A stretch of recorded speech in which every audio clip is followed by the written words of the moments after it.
I'd like to call the meeting to order. May I have a motion to excuse Board Member Sophia Say from the board meeting tonight due to a work obligation? So moved. Second, Apodaca. All in favor? Aye. Thank you. Roll call, Danielle. President Yu, Present. Vice President Mr. Beach, Present. Clerk Dr. Eugenio, Here. Board Member Dr. Apodaca, Here. Board Member Mr. Nishi, Board Member Dr. Rios. Thank you. Okay. This evening, we will be discussing the following items in closed session. Conference with labor negotiator, update on negotiations with ABCFT, AFSCME, and CSEA. Conference with real property negotiator, WB 91 Freeway Project. Are there any public comments on the closed session items? There are no public comments, Madam President. Okay. May I have a motion to move to closed session? So move, Nishi. Eugenio, second. May I have a roll call? All those in favor? Aye. Okay. Motion passes.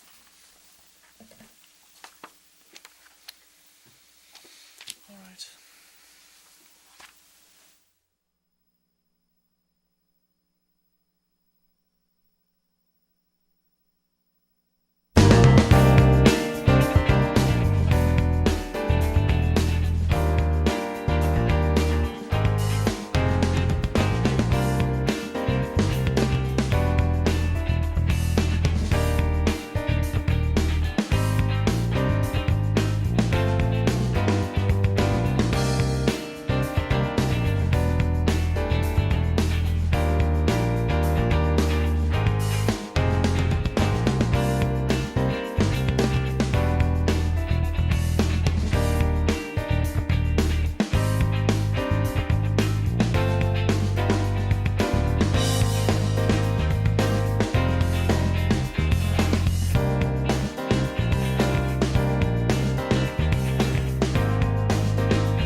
Of all the money that e'er I spent it in good company, and of all the harm that e'er I've done, alas, it was to none but me.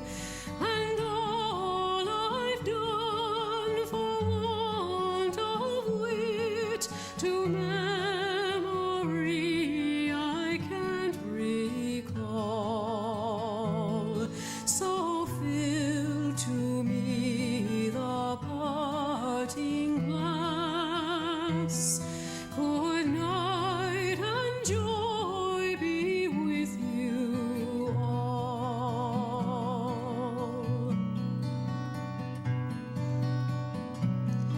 If I had money enough to spend and leisure time to sit a while, there is a fair maid in this town who sorely has my heart beguiled. Her rosy cheeks and ruby lips alone she holds my heart enthralled. Then fill to me the parting glass. Good night and God be with you all.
Oh, all the comrades that e'er I've had, they're sorry for my going away.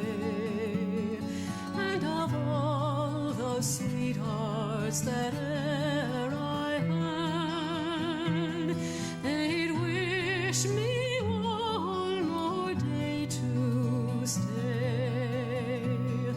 But since it falls into my lot that I should rise and you should not, I'll gently rise and softly call.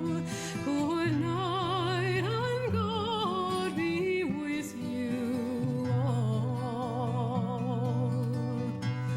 So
Evening, everyone.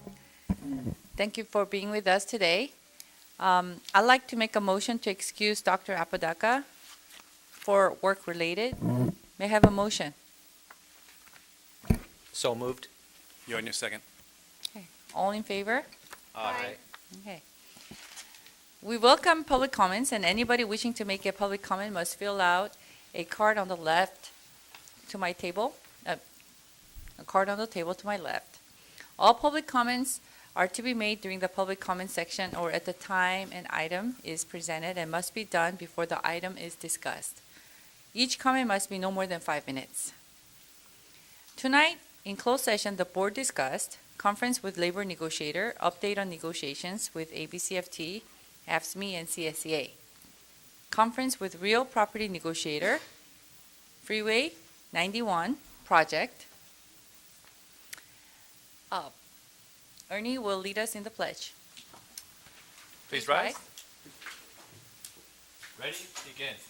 I pledge allegiance to the flag of the United States of America and to the republic for which it stands, one nation, under God, indivisible, with liberty and justice for all.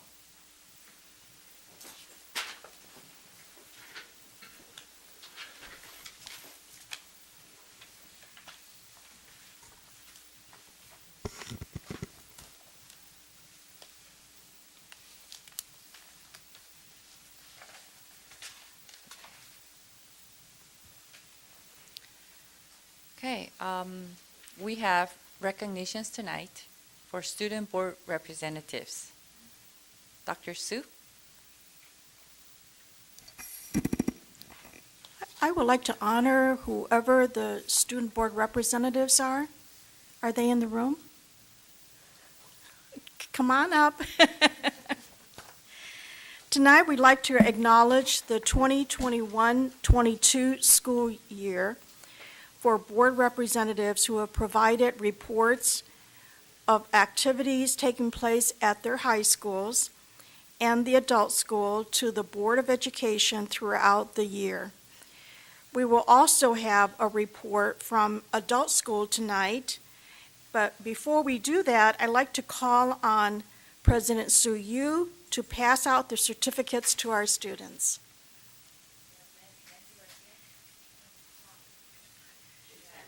Okay. Yes.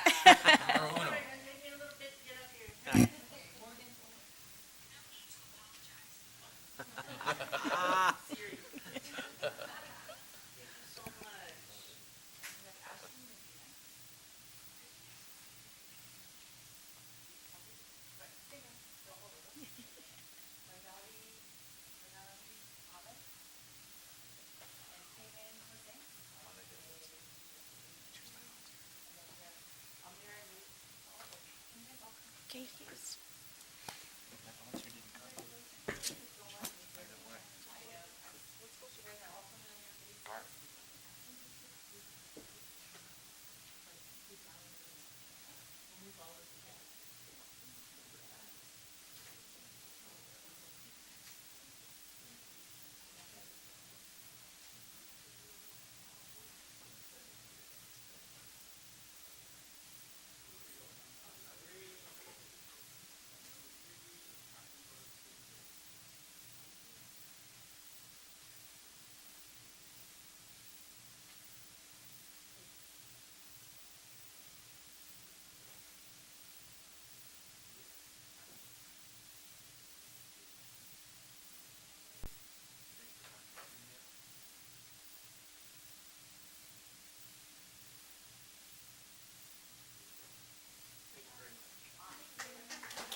Let's give our students reps a big round of applause for their commitment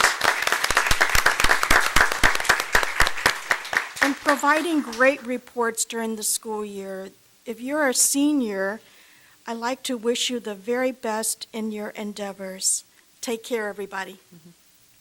Thank you. These students, representatives, have come to board meetings and stayed with us throughout the entire 3-4 hours, heard all the public comments. I'm sure you guys learned a lot, but thank you so much for your service and hope that you will continue to serve in the community as well. Okay, next we are going to honor Cerritos High School Boys Swim Team CIF Southern Section Division III champions. Wow! Woo. Congratulations! Congratulations! Would you guys all come up? Okay.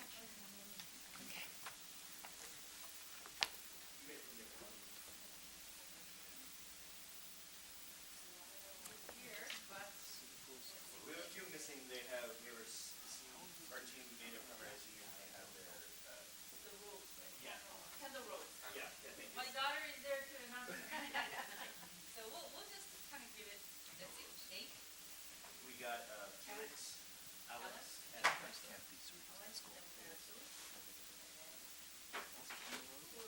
Marcel. Well, your parents are here, so Yes. would you like to say a few words?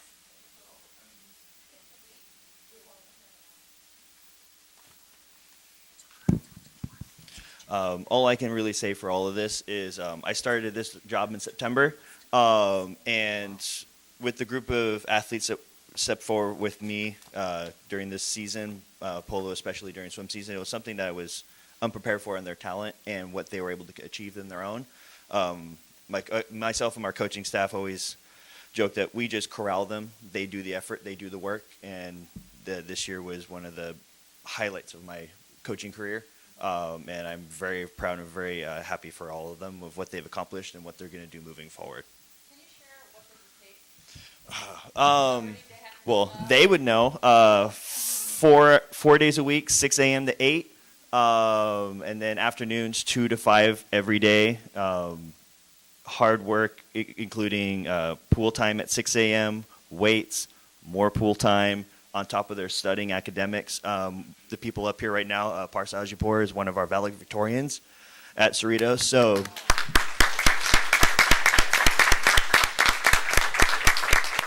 these group of athletes, both on the boys and the girls side, it's not just their only thing is sports. They're academically gifted. They have a lot going on in their lives, and for them to be able to accomplish all this on top of everything else is a great achievement in everything that they've done.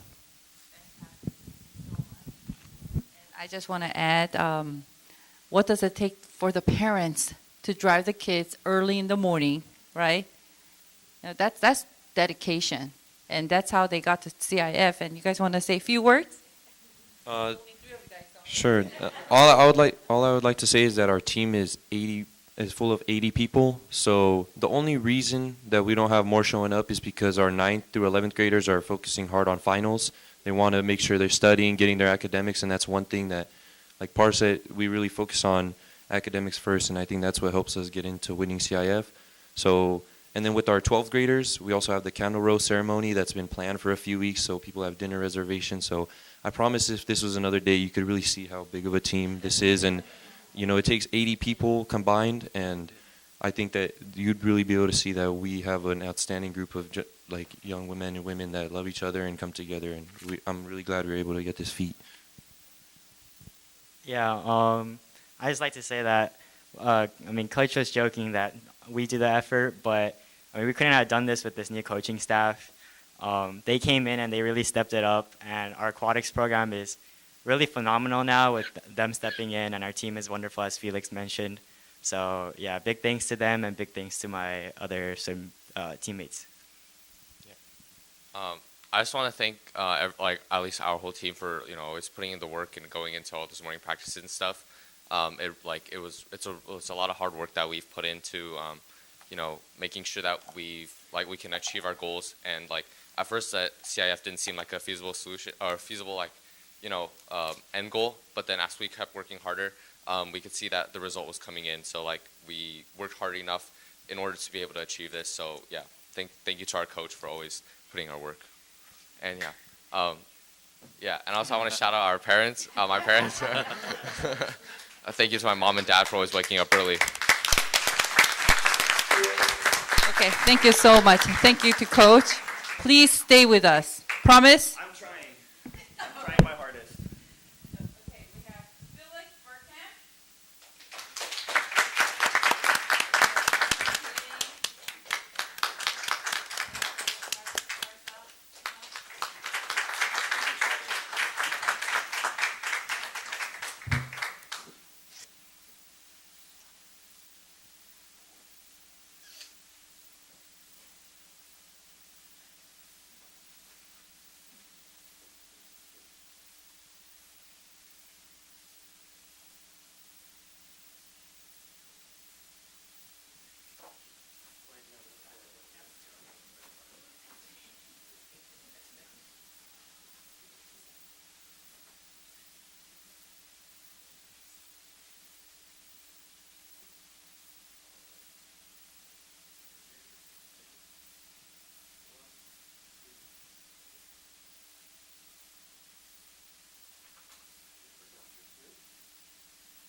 Board comments? Yeah, I'd like to make one comment. Sure. Okay, Board Member Nishi?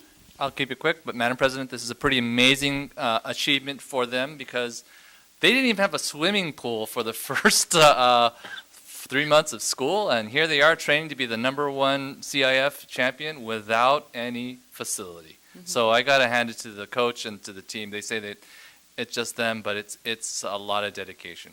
Got to imagine that pool that's out there. Thank you. yeah. That's all, Madam. Okay. Well, coming out of pandemic, I just want to shout out to the coach and please stay with us for many years. But it gives the students such an opportunity to exercise. You know, they're teenagers. Their hormones are jumping up and down and helping them to release and socialize and, you know, build, you know, their bodies and minds. So thank you so much. Really appreciate it. And students, I hope that you guys can rub it in to influence your other peers, younger peers, to join the swim team. I hope the aquatics will continue to grow and thrive at Cerritos High School. Thank you.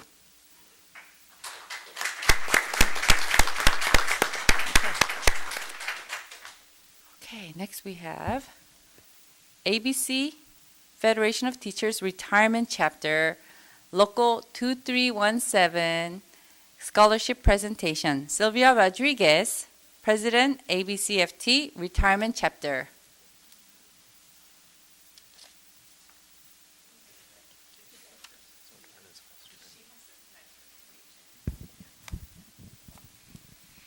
Testing. Okay, good. Good evening, Board and Dr. Sue. I was here in January and I talked to you about our ABCFT retiree chapter.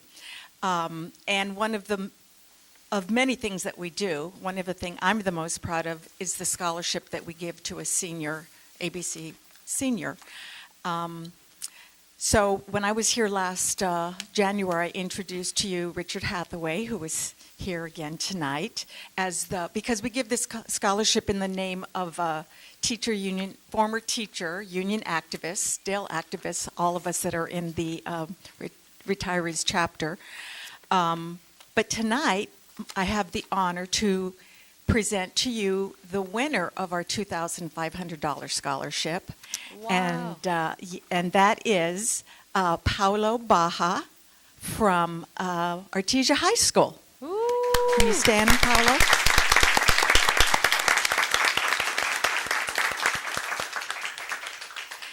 We're just very, very proud of him, and we always enjoy. We enjoy reading there's a committee, a scholarship committee, and we enjoy reading the applications from everyone. But of course, we were most impressed this year with Paulo. And he tugs at my heart in particular because they have to write about who inspires them, and he talked about Mr. Aguirre, his math teacher. So he plans to pursue being a math teacher. We know we need those, and also I found him to be so well-rounded, which I really loved in his activities at school. Of course, he was honored. I gave him our certificate at Artesia's senior night, and I was just so proud to hear of all the accomplishments that he has accomplished. And so again, thank you for letting us present to you Pablo Baja.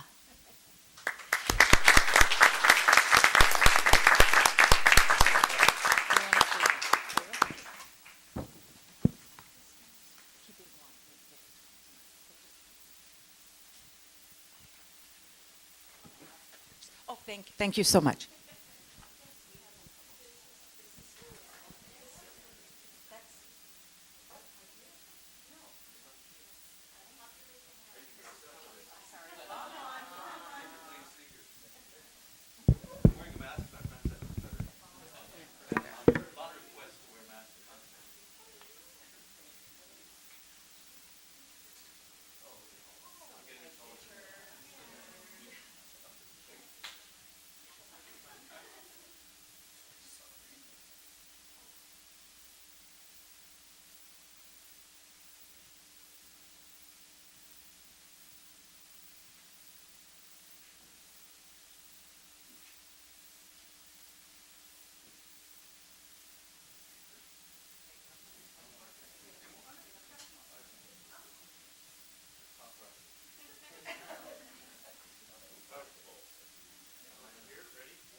May I have a motion to approve the agenda for the regular meeting of June 6, 2022?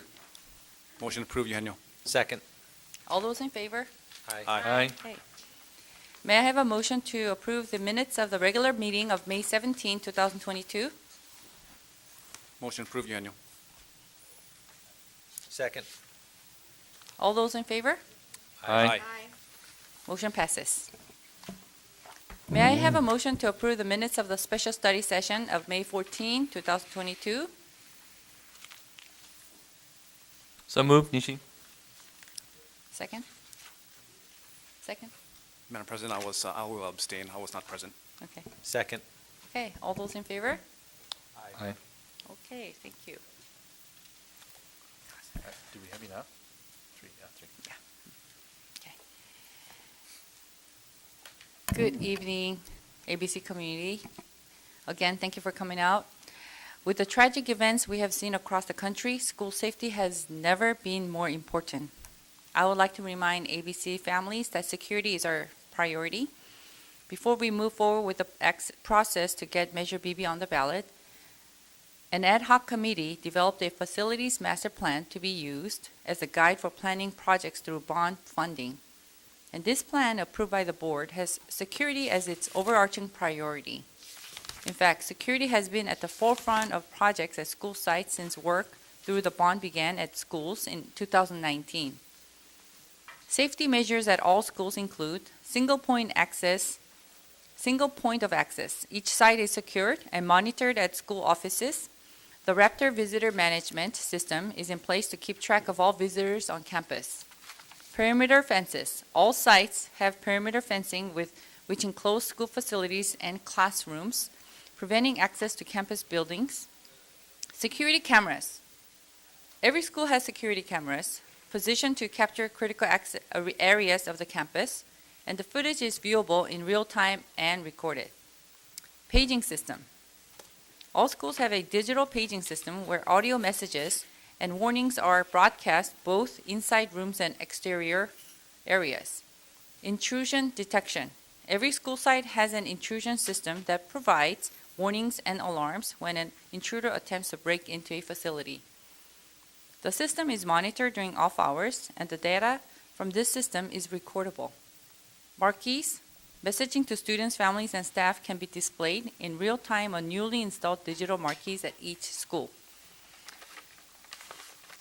Through their recent facilities improvement projects funded by Measure BB, both Artesia and Whitney High Schools now have automated door lock controls on key entry and exit doors.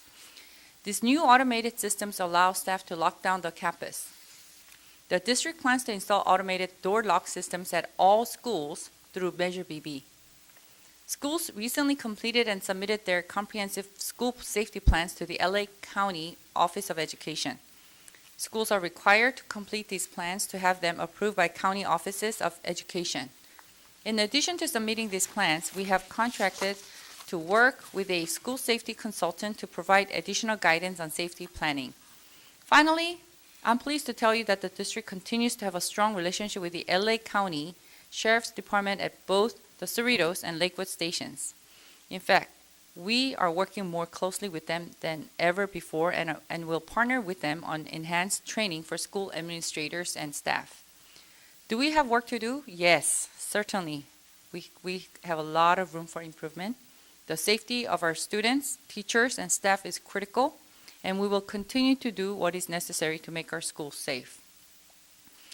Jonathan Watanabe, teacher at Cerritos High School, he sent an email, and recommendations and concerns are very appreciated. Thank you for your thoughtful email to us, and we will consider and follow up. And I did receive quite a bit of email from middle school and high school students. They were wondering, how about the middle school and high school campuses? And yes, as my report stated, those schools are, middle schools and high school campuses are also one-way entry and safe. Congratulations to our retirees in our district, and thank you for your service, dedicating your life to serving our students 20 years, 30 years, and some 40 years. From a mom's perspective, all of us are moms, dads, and aunts and grandparents. I mean, all the teachers have nieces and nephews, right? Our children need protection from our culture, device addiction, social media, and identity confusion. And I do want to encourage our teachers to step in with your good old traditional intuition way of intervention to helping the students. Discipline, students need direction, and firm guidance with love can serve as the springboard for students, because all of us, we are in the same team. We want our students to achieve their potential. Well, enjoy celebrating the promotions this week. I started the promotion today at Gonzalez, and will be attending tomorrow and as well as Wednesday and Thursday. My daughter is graduating at Cerritos High School, so the whole week is promotion. So let's celebrate after 2 years of pandemic. So good evening, everyone. Thank you very much. That is the end of my report. Okay. Next, we have Student Board Representative Nadi Garcia of Adult School. Yeah.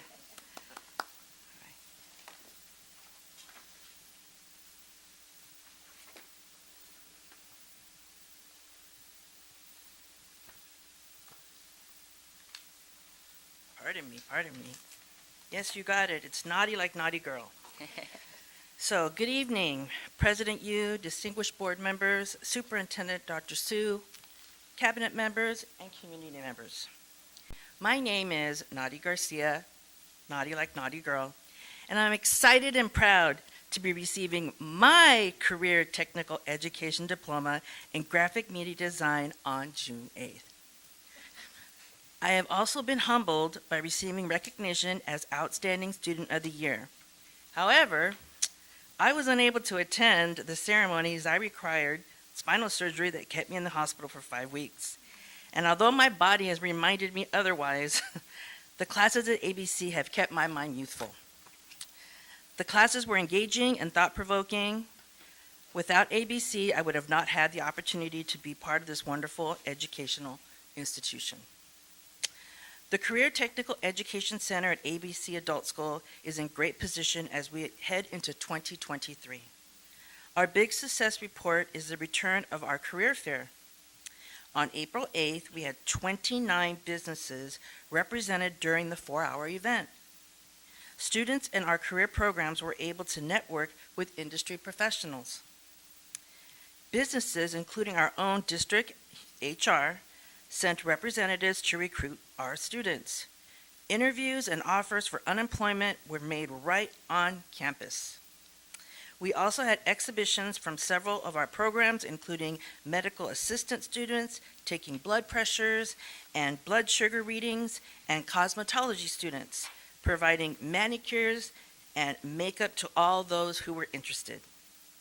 Tracy High School students were invited to explore all the programs that we have to offer to help them with their next step after graduation. CTEC holds 2 industry advisory meetings each year for each career pathway, or as the federal government calls them, programs. We have been experiencing a slow but steady recovery in student members from COVID, and have reached out to these industry groups for suggestions on speeding up the process. Because of their input, we are working on 3 things: reevaluating our current programs in light of the industry employment trends, adjusting our curriculum to meet current training standards, and continuing to innovate training within those trends to meet the needs of the community. This school year is flying by for the ESL department. Hybrid teachers at the Cabrillo Lane campus are more confident with technology and teaching 2 groups of students. The high class numbers reflect that. In-person classes at the Questic campus have also grown in size, with students comfortable practicing English with each other as they were pre-COVID, partnered, and group conversations and activities once again fill the air. And teachers are excited as well as relieved to have normalcy return. ESL had visits from academics and the Career Center, resulting in more ESL students taking GED and high-set preparation classes and receiving job training. Some ESL students made connections at the career fair in April. A few students have regularly been taking medical assistant or office assistant classes in the CTE department. We hope to strengthen that bridge and assist more ESL students in starting a career pathway. Excitement is in the air as academic students and staff count down the hours until graduation. After studying and working hard all year long under the guidance of our academic staff, many of our students have reached their goals. In the high school diploma program, 37 students have completed the required classes to earn their high school diploma. For the high school equivalency program, 211 students have passed either the HiSET or GET test to earn their high school equivalency certificate. We are so proud of all of our students and are looking forward to celebrating with them and their accomplishments. The Community Education Department had a very successful spring. The calligraphy class had a collection on display at the Cerritos Library through June. Where Art Blooms highlight student work and lettering styles such as Gothicized italics, pointed pen scripts, graphic study italics, and Roman capitals. On April 28th, we celebrated our Outstanding Student Awards ceremony. 17 students were honored this year, as well as ABC Adult School's retirees from the last 2 years. The ceremony was attended by a few special guests, including board member Sophia Say, Artesia's Mayor Pro Tem Monica Manolo, and council members from Artesia, Hawaiian Gardens, and Lakewood. We look forward to an even larger event next year. In the Parent Education Department, field trips were back, with outings to Ryerson and Heritage Parks. families recently participated in a bike parade at Cerritos Park East after decorating their bikes in class. The preschoolers had a blast riding with friends and then eating popsicles when they finished the course. Another special event was the Easter drive-thru at Cabrillo Lane, where children received gifts from all of their teachers. This Friday is the pre-K graduation, complete with caps and gowns. Many of the children will be attending kindergarten this fall at ABCUSD schools. The school year will close out with a Bubble-Palooza event for all. Parent Ed will continue this summer with 6 sessions focusing on science, family literacy, and multicultural learning. Plans are already underway for fall classes for children 6 months to 5 years old. Although social media promotion is helpful, most parents find out about classes from other parents who have enjoyed the program through the years. Thank you. Thank you. Okay. Thank you, Nari. I appreciate it. Thank you so much. We have one comment. Board Member Nishi. So don't get down quite yet. I have a few questions. Yes, sir. So I heard there was a contest where somebody won $10,000 worth of something. Do you know anything about that? I do not. And Nancy, do you know someone? $10,000 worth of hair care products? Oh, that was last year. Okay. And so how It much wasn't does it cost? me. It wasn't me. It wasn't you, but your hair is like right there. Are you sure they didn't experiment on you? Thank you. So, I was not aware of that. So they won about $10,000 worth of materials. And so this is an award-winning group. And how much do they charge for haircuts? you don't want to know. Typically, between $45 and $60 for a haircut. But how I know much you at love the my place? hair, How much yeah. at the place that at adult school? Great deal. It's an awesome deal. So if anybody Great out deal. there wants to get a great haircut, not my haircut, but haircut more like hers, then Yeah, you ought to like mine. sign up and go there because it's a great deal. It's a great program. They are very good. They do very competitively, and I've seen their work on dentistry and nursing and all that. And it's just, if you want to have a great career, go to the adult school. Well, it also gives them confidence when people show up, because then they're not as nervous and they get to be able to practice their skills. It's just like me when I'm practicing, my graphic media, and I have a client who's interested in something, and when I get to show it off, it's done with great pride. So, yes, if they do go to the cosmetology or whatever dental department, it's a wonderful thing because that student feels pride in what they're doing. I'm going to try the calligraphy. That can't hurt anybody, My handwriting's bad enough. Thank you. Okay. Thank you, Nadi. Okay. Next, we have Superintendent's report. Thank you. Nadi, I thought you did a wonderful job reporting out what adult school is doing tonight. You know what? You have no idea. I am the little Miss Cheerleader for adult school, that I am so appreciative of everything that I've learned. Wow. The staff there are wonderful. They are my partners in my success. And without them, I wouldn't be here today. And I know that. Thank You know, it's something that for this second chapter of my life, because I am, a little seasoned, I was a little nervous going into class with younger students. So, but they took that away and they helped me. They made me feel welcomed, and I really, really appreciate that. And I appreciate everything and all the students there. Wow. So thank you for recognizing that. Thank you so much. Thank you. Thank you.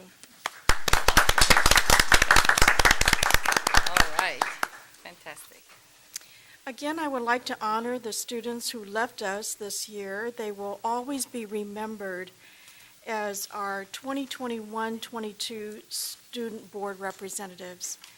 On Thursday, June the 2nd, I visited the ABC Leadership Enrichment Academy. It was at the Portuguese Hall in Artesia.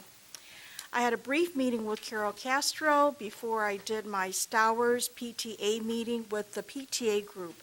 Pam Miller also joined us as well. I had a meeting with Jane Quest, adult school teacher, who did a lot of research for me. We had a wonderful time together. On Sunday, June the 5th, I joined the Association of Chinese Parents for Whitney Excellence. It was a beautiful facility with lots of rice and noodles to eat afterwards. It resided in Cerritos. I participated today at Hawaiian Elementary with students promoted to the 7th grade level. Tomorrow, I will be going to Elliott Elementary School in the morning from 9:30 to 10:30. I will be involved with the Bridges Academy as well. Later in the evening, I will be joining the Gar High School graduation ceremony. I will be involved with the promotion ceremony at Haskell Middle School. It's reserved for district personnel. I will be attending the Tracy High School graduation at Artesia High School Stadium. I will be joined by many adults at the adult school graduation at the Whitney High School gym. Finally, to end the evening, I will join the Artesia High School graduation at 7:30 to 8:30. I'm sure many guest speakers will want to chime in. On Thursday, June the 9th, I will be joining the Cerritos High School graduation at the Artesia High School Stadium. This concludes my report. Thank you, Dr. Su. Next, we have Employee Representative Report. Ray Gear, ABCFT President.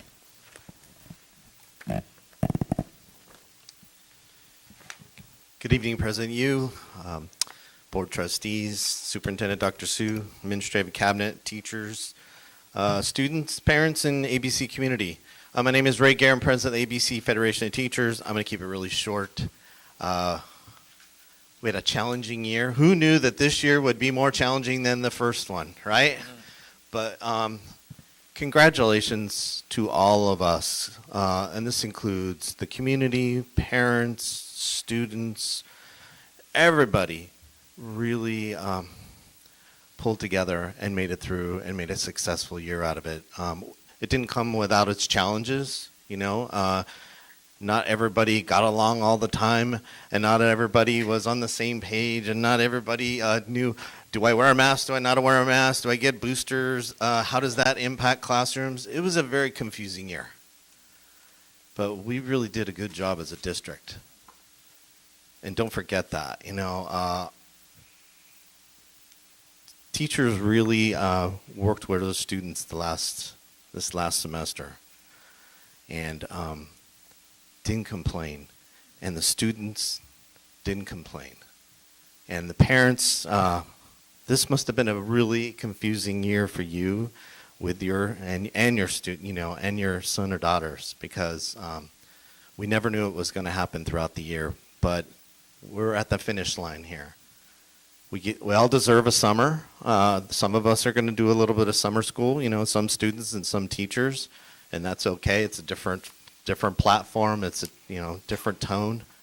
But I look forward to next year, because next year we've survived this. We can do anything next year. So thank you for all you've done as a board, for the cabinet, for all the support you've done for the teachers and for the parents and the students. Thank you for all you've done. Your patience this year has been monumental, and we appreciate you. Thank you.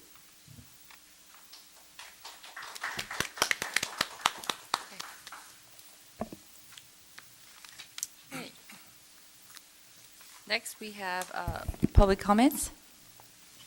Dr. Inu? Thank you, Madam President. Persons wishing to address the board should fill out a card located on the table by the door and place in the silver tin.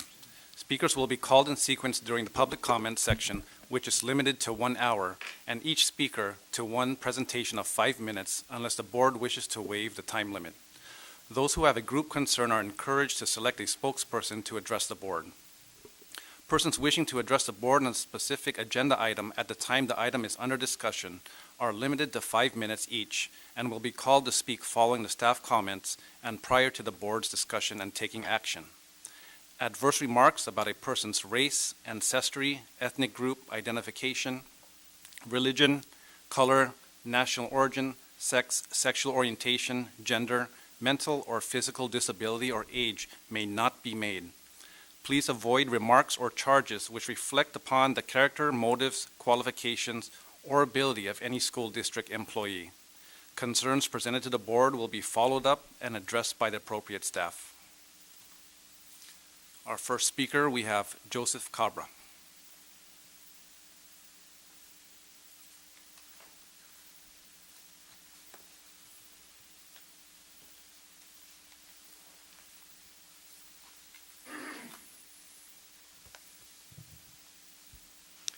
Good evening. I'd like to address some comments I heard at the last board meeting. Firstly, on behalf of veterans within the ABC district, I'd like to thank Brad Beach for recognizing Memorial Day holiday and recognizing those who have paid the ultimate sacrifice.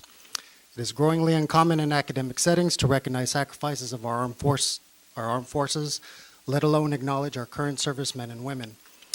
I'd also like to applaud your efforts with the Watchdog program. With recent events, your presence proves more important than ever, and many within the veteran community are ready to stand by your side to protect our greatest resource. To begin, Mr. Nishi, last meeting you established that we should keep politics out. I cannot agree with you more. Unfortunately, politics has been a factor for ABC for quite some time. Ms. Sophia C., she had commented, as elected officials, we must stay in the middle. But succumbing to political pressure, we now have political narratives in school disguised as motives for student success and personal development. It is also prevalent in district-sanctioned groups, positions, and associations. Politics has allowed well-known, historically accepted concepts as race, gender, justice to be modified beyond all reasonable recognition, apart from those that are adept in its undoing of its etymological origin. Furthering resources to these topics is incomprehensible given certain schools are having to cut supervisors to avoid consolidating classes to remain in budget. To coalesce, Dr. Rios, in addressing the assistant superintendent, Carol Castro, stated curriculum material could be obtained at the district office. Was provided a student-parent handbook and no list of current curriculum. I did, in fact, walk out with Hughes Media newspaper.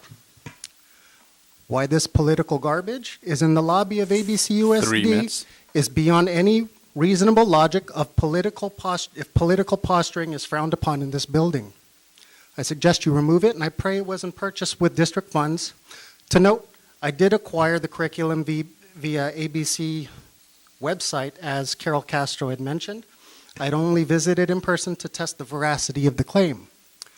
To continue, Dr. Rios, you also said, it makes me wonder if the true intent of bringing this up to elevate and promote the interest of some. This was in response to President Sue Yu's topic of Ed Code 5101, and the quotes from the aforementioned board members were derived from the same topic. Why parental involvement would serve as an apprehension to some board members befuddles me, but makes sense in the words of ABCFT President Ray Gaya. It is a different world. More on that later. To accompany the obvious contention associated with the subject, Carol Castro was twice prompted to address whether or not the district was in line with policy and compliance. I'm not sure if the discussion took aim at policy and procedure as an act of subterfuge or was a simple misunderstanding to the fact. We, the parents, need our elected officials to be a voice for us in the state. We do not need you to act as transponders of edicts from above. Compliance is not the issue, it's the lack of representation. I can understand that voicing parental concern might prove difficult for those with certain political ties that are as well associated with state education. But they do not vote. We do. To acquiesce, in the heat of pseudo-societal shifts promulgated by politically driven media on the behest of political entities themselves, I'm reminded of another quote from the ABCFT president. People are attracted to ABC because we are innovative and brave, but I contest. Innovation and bravery do not stem from indoctrinating kids with topics that are celebrated by political ideologues. 1 minute. There was also an apparent amazement of increased gender identity association as if it were an unseeable phenomenon.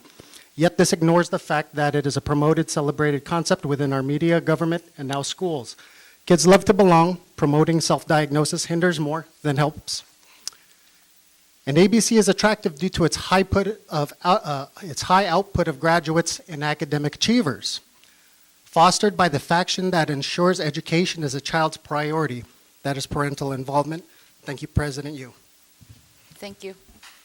Thank you.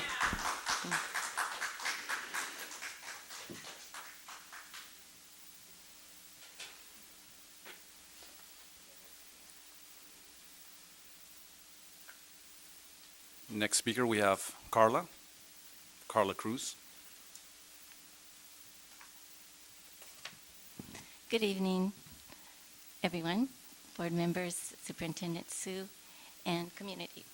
My name's Carla Santa Cruz, formerly Carla Herrera, where I proudly served here about almost 39 years as a teacher and working in special programs with the bilingual and district English learner programs. And the reason I would like to take the opportunity, because I'm here tonight, I recently attended the very wonderful meeting at Ferry Middle School, and it was a very wonderful articulated meeting, a vertical articulation from Ferguson Elementary, Ferry Middle School, and representatives from Artesia High School. And this is an issue that's very near and dear to my heart. And so I was very proud of the Ferguson principal and the Ferguson teachers for being able to express the success that they've had in their dual language program that's been developed over many years.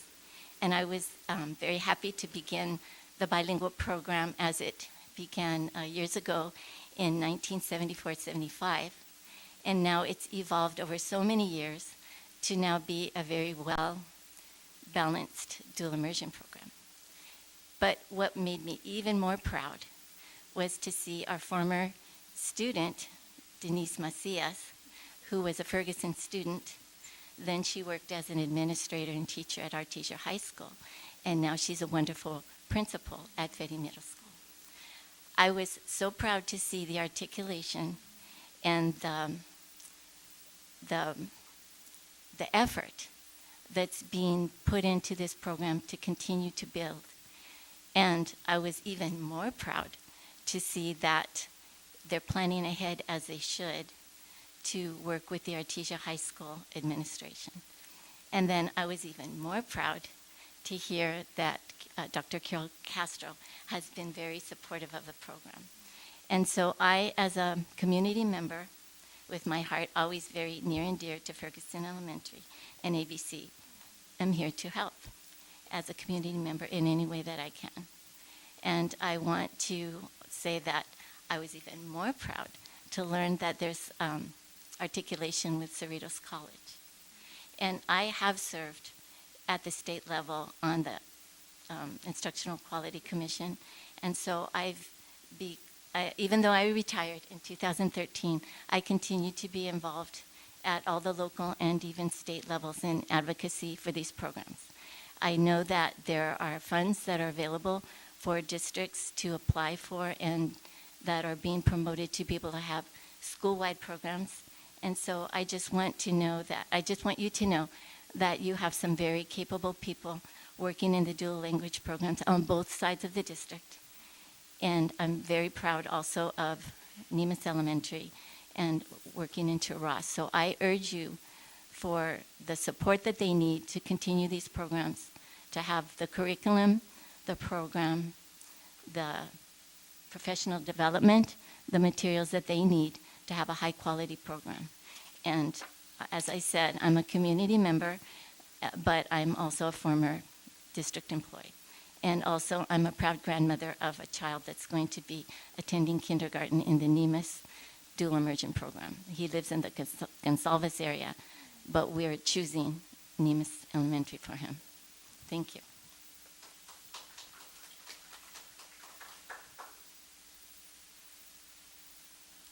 Madam President, there are no further public comments. Thank you. May I have a motion to approve the consent calendar? Motion approved, Eugenio. Eugenio, second. Okay. Is there anyone who wishes to remove any item to be considered separately?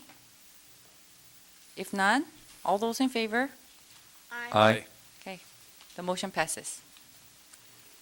Information item 1.6I.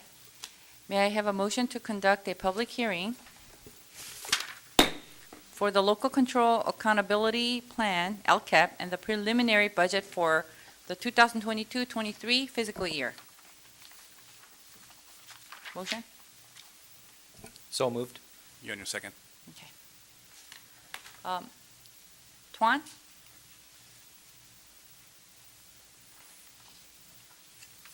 Thank you, Board President Su Yu. Ms. Carol Castro will begin the LCAP presentation, and I will follow with the budget presentation.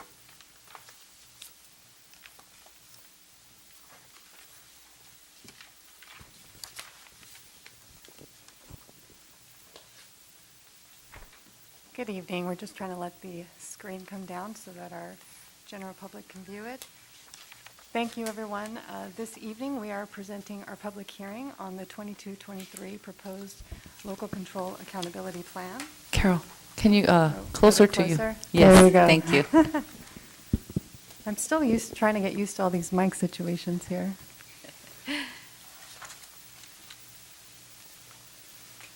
First of all, I just want to acknowledge for everyone the LCAP team that you see before you on the screen. It's an enormous amount of work, as you know, in trying to make sure that we are supporting our students in the best way possible with all the different services and programs that are focused on our English learners, our foster and homeless youth, as well as our students of low socioeconomic status. So I just want to say a big thank you to the entire group of District LCAP team that throughout the year, and especially during the month of May, has really worked to support our students, meeting with parents, meeting with students, and our administrative team in that phase.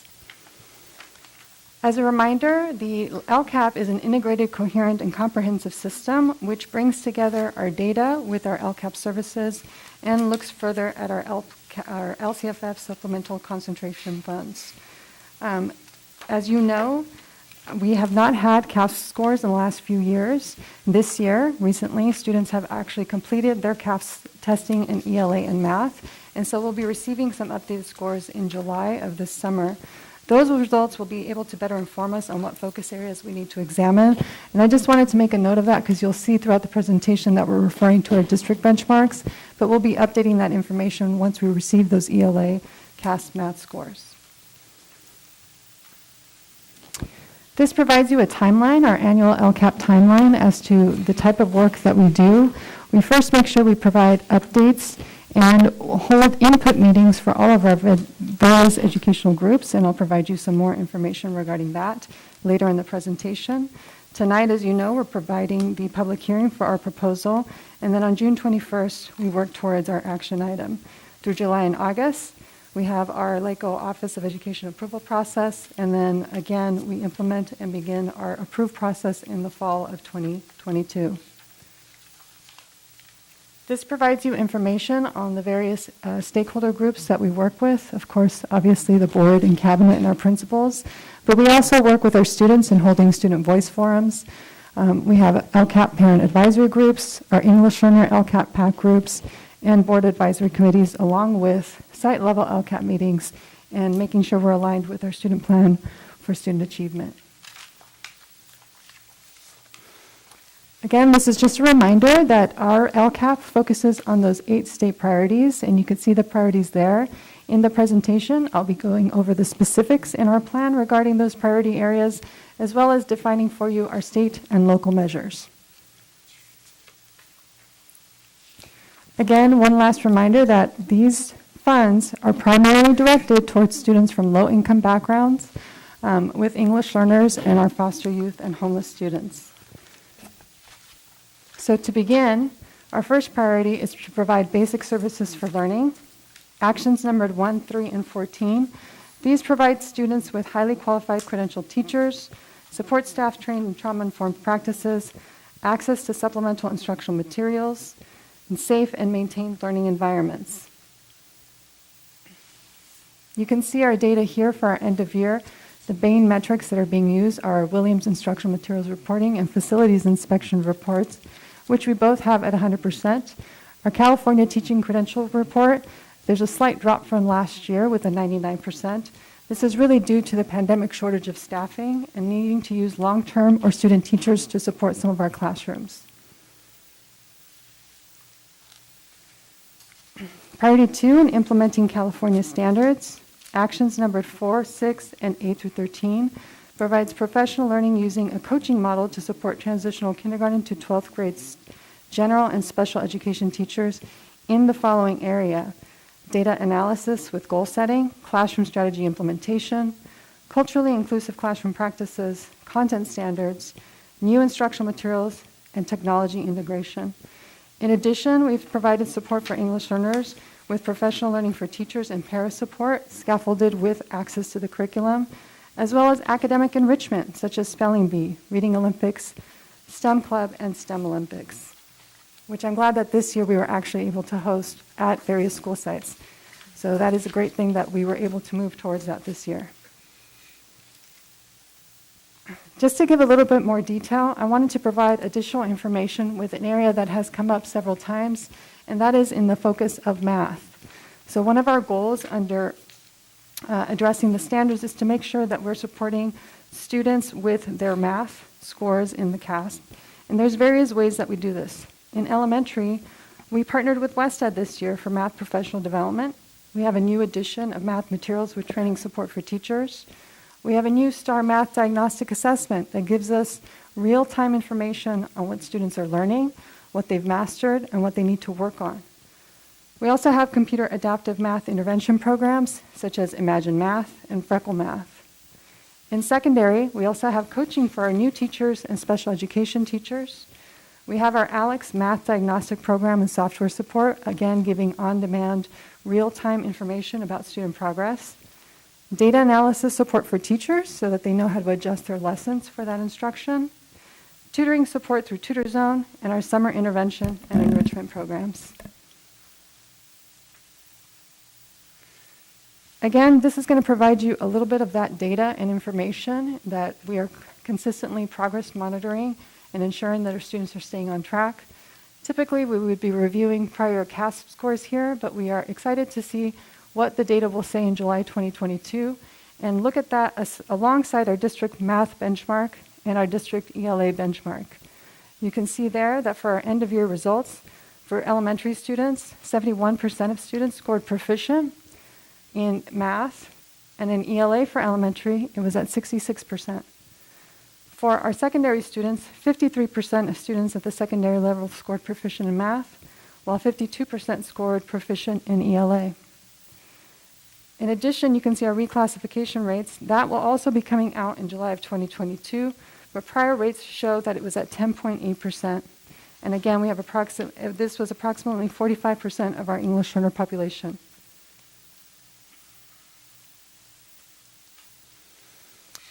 Parent engagement. For actions number 37 through 38, this provides parents with information and opportunities to engage in district and school programs and to participate in the decision-making process at the district and school site level.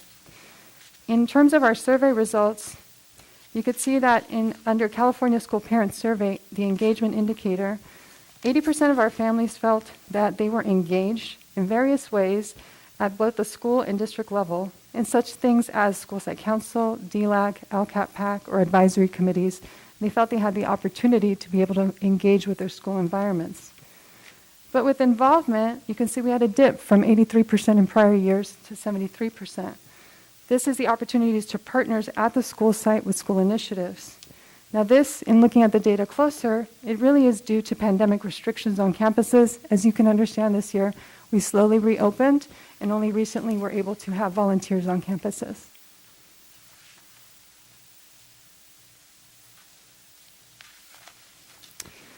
Looking at actions 2, 5, 7, 20 through 23, and 26 through 31, this provides increased services to support students graduating from high school prepared for college and career opportunities. And these are the various programs that you see listed here that support that initiative. First, TK to 3 reduced class sizes, GATE programs for our English learners, advanced placement tutoring support, community college dual enrollment courses, ethnic studies curriculum review as part of our state graduation requirement, dual language immersion programs, visual and performing arts, career technical education programs, technology integration projects, SAT/ACT prep academies, our AVID program, and designated EL counselors to support with college and career initiatives. AP exams were taken throughout the month of May. Again, we will not have those results till after July 15th of 2022. But looking at last year's results, we were at 70% of our students scored a 3 or higher. We're hoping and looking to improve those scores for this year. In the area of EAP, ELA, and math, this is typically based on the state testing. This year, we based it off of our district benchmarks. So for 33% of students in grade 11 tested proficient in ELA, while 38% of students in grade 11 tested proficient in math using local district benchmark. I just want to make a note that we cannot compare that to previous years because in previous years that was based on state testing. So that's a little bit different when you look at the two comparables. It's a little bit like apples and oranges, just to keep that in mind. Our GATE program was suspended due to the lack of state assessments, and so when we have that data released in July 2022, we'll be able to start that back up again. For our AVID program, 80% of students scored proficient as measured by local district benchmarks for grades 7 through 8, with 63% of students in grade 11 scoring proficient as measured again by our local district benchmark. For CTE, 461 students completed a CTE pathway. Again, we've increased the number of community college articulated courses and increased it by 2. And we had 114 paid internships in the year prior, but this year we're already at 148, which is a great initiative for our students, as we know that partner them with internships and experiences is what really gets them on their college and career path. And again, just a reminder that once we have our data release in July, we'll be updating the board and cabinet and our other stakeholder groups in the fall. For student engagement, achievement, and course access continued, we have actions number 15 through 19, 24 through 25, and 39 provide the following services to make sure that our students can graduate on time from high school. Our equity officer is funded through this program, as well as our expanded summer school program offerings, such as Jumpstart Elementary, Language Excels Academies, Credit Recovery, A through G course makeup, middle school support, and high school transition classes. Just a reminder that summer school does begin on June 20th, and it's not too late to sign up for our families who would like to sign their students up. We also offer Edmentum online credit recovery throughout the year, and we offer alternative learning communities at Artesia High School and Tracy High School, and working to plan to provide an alternative learning community at Gar High School in the future. Our A through G pass rates, again, will be calculated once our students have all graduated, so we can see how many have achieved an A through G completion rate. Last year, we were at 60.5%, which was an increase from the prior year. And for our high school graduation rate was at 96.3%. Unfortunately, that was a decrease from the prior year. And again, we must keep in mind that situations changing with COVID and the pandemic, that we had quite a few students who needed alternative learning environments, as well as extended school years, such as a 5th year. High school dropout rate in 2021, 4.3% of students who started high school 4 years prior did not graduate with their class. And again, that was an increase from prior years. Again, we're seeing some of the outcomes and consequences of the pandemic related in this data that you see. For school climate, actions number 33 through 36. Again, this is regarding our multi-tiered system of supports to address students' attendance rates, suspensions, and social emotional wellness. Mental health professionals at each school is how we're funding at this area. Positive behavior intervention support systems, our primary intervention program, our district behavioral social emotional learning, our Safe Schools child welfare and attendance coordinator are all funded through these actions and services. Again, some of these are repeated information from the prior slides, but I just want to highlight for you a few. Our attendance rate was at 93.6%, which was a decrease from the prior year. And we expected that outcomes as we had online learning in the past, then hybrid, and then this year with the surges and the pandemic and having to have students shift to short-term independent studies, or some went onto our online independent studies program, that we would see a decrease in that area. Our suspension rate at mid-year point, we don't have the end of years yet, was at 0.5% of students were suspended. And then unfortunately, our expulsion rate did increase this year, going from 0% to now 0.1%. Our California Healthy Kids Survey shows about the connectedness of students and how they feel connected at school. Connectedness in the survey includes feeling close to people at school, being happy to be at the school, and feeling like they're a part of that school. And so you can see the data there. For 6th grade students, 73% of students feel connected to school.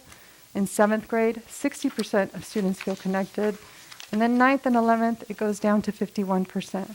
So clearly we see a need for additional support at the secondary level, and that is what we're providing with some of our multi-tiered systems of support. Action number 32 provides allocations to schools to meet their state's 8 priorities and to primarily provide support to students who are English learners, reclassified ELs, socioeconomically disadvantaged, and foster youth. And these metrics are specifically aligned to those 8 priorities. Now I just want to take a minute to give you information regarding the Educational Partners Reflection.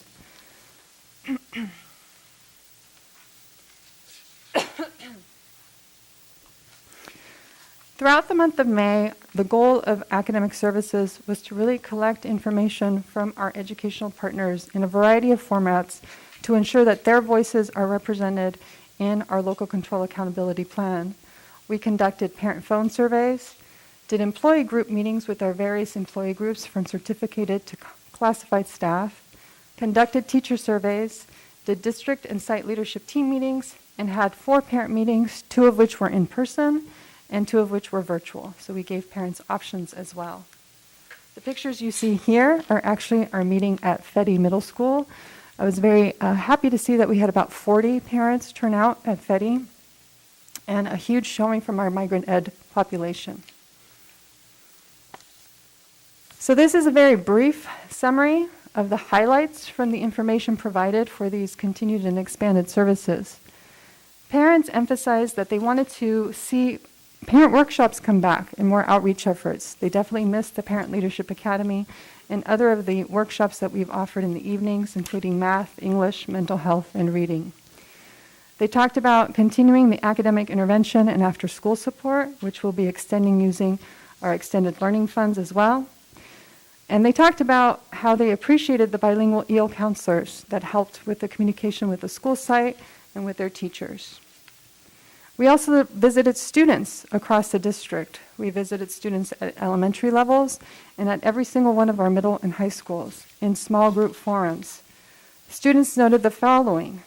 They actually enjoyed summer school programs. Believe it or not, students actually said that out loud, that they enjoyed the summer school programs that we offered. They liked the information on mental health support, but they wanted more options. They wanted the ability to drop in as well as make appointments, so that was duly noted. Program options to keep students engaged is what they also talked about. They liked the variety of programs they could participate from AVID to dual immersion to dual enrollment in AP. So not all students are built the same is what they clearly emphasized to us, and that they wanted to have a variety so that they could expand their knowledge and experiences. Our site administrators emphasized the following. They wanted to consider reviewing and training on the multi-tiered systems of support and look at both the academic interventions and the social emotional wellness of our students. So again, a whole child approach. They wanted continued support at the school sites with the EL counselors, mental health professionals, our teachers on special assignment, and district coaches for both academics and behavior support. They were very grateful for the intervention teachers at the elementary level and any coaching support that could be provided at the secondary level. Employee groups noted the following. They wanted more training with the English Learner Roadmap and ongoing support for our English learners. Again, training and support with mental health professionals, and discussed the need to have more parents be involved in our different outreach efforts, using different media platforms, and ensuring that we are translating as many of our materials as possible in various languages. Before I transition to Mr. Tuan Nguyen, I just wanted to remind you that on August 16th and 17th, our teachers will be attending a 2-day professional learning. Every single teacher in TK to 12 will be attending this training and taking all the information from our stakeholders group. We're calling our training Setting the Stage with Compassion and Resilience, focusing on the academic interventions, safety, and mental health and wellness of our students. Now I'm going to pass it over to Mr. Tuan Nguyen, who's going to review our LCFF budget for 22-23. Thank you, Ms. Castro. Next, please. So this is a visual and actual numbers of our LCFF budget. As you are aware, the local control funding formula drives the majority of the district's budget from the state of California. There's 3 components within the LCFF. There's the base grant, there's a supplemental grant, and then there's a concentration grant. So the base grant is where you get the majority of your money. All students will receive a base grant. And that's a dollar amount multiplied by the number of students that we serve, and you get the base grant amount. Supplemental and concentration grants are money derived from students, what they call unduplicated pupil percentage. These are English learners, low-income students, and foster youth. And for this year, for supplemental grant, we received about $20.5 million and about $1.2 million in concentration grant. Together, those $21.8 million must be spent on those students who generate the money, principally directed to those students. And that's what the LCAP is about. And that's the 30-item list, or 37 now, the focus on each of those items on those students. So total for next year, we are anticipated to receive $207,272,000 from LCFF based on the governor's proposal. And I will talk more specifically in details about these numbers during the budget presentation. Next, please. So part of the funding, the $21.8 million I mentioned earlier, we give directly to the school the allocations. As you are aware, we have experienced declining enrollment this year or for the last 2 years, up to 1,400 students in enrollment.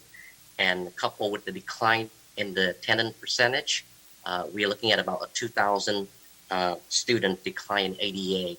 Having said that, we commit to keep the allocations, the school allocation for supplemental and concentration funds the same, so that the school can plan for their budget for the next year and the year after that. So this is a 3-year LCAP.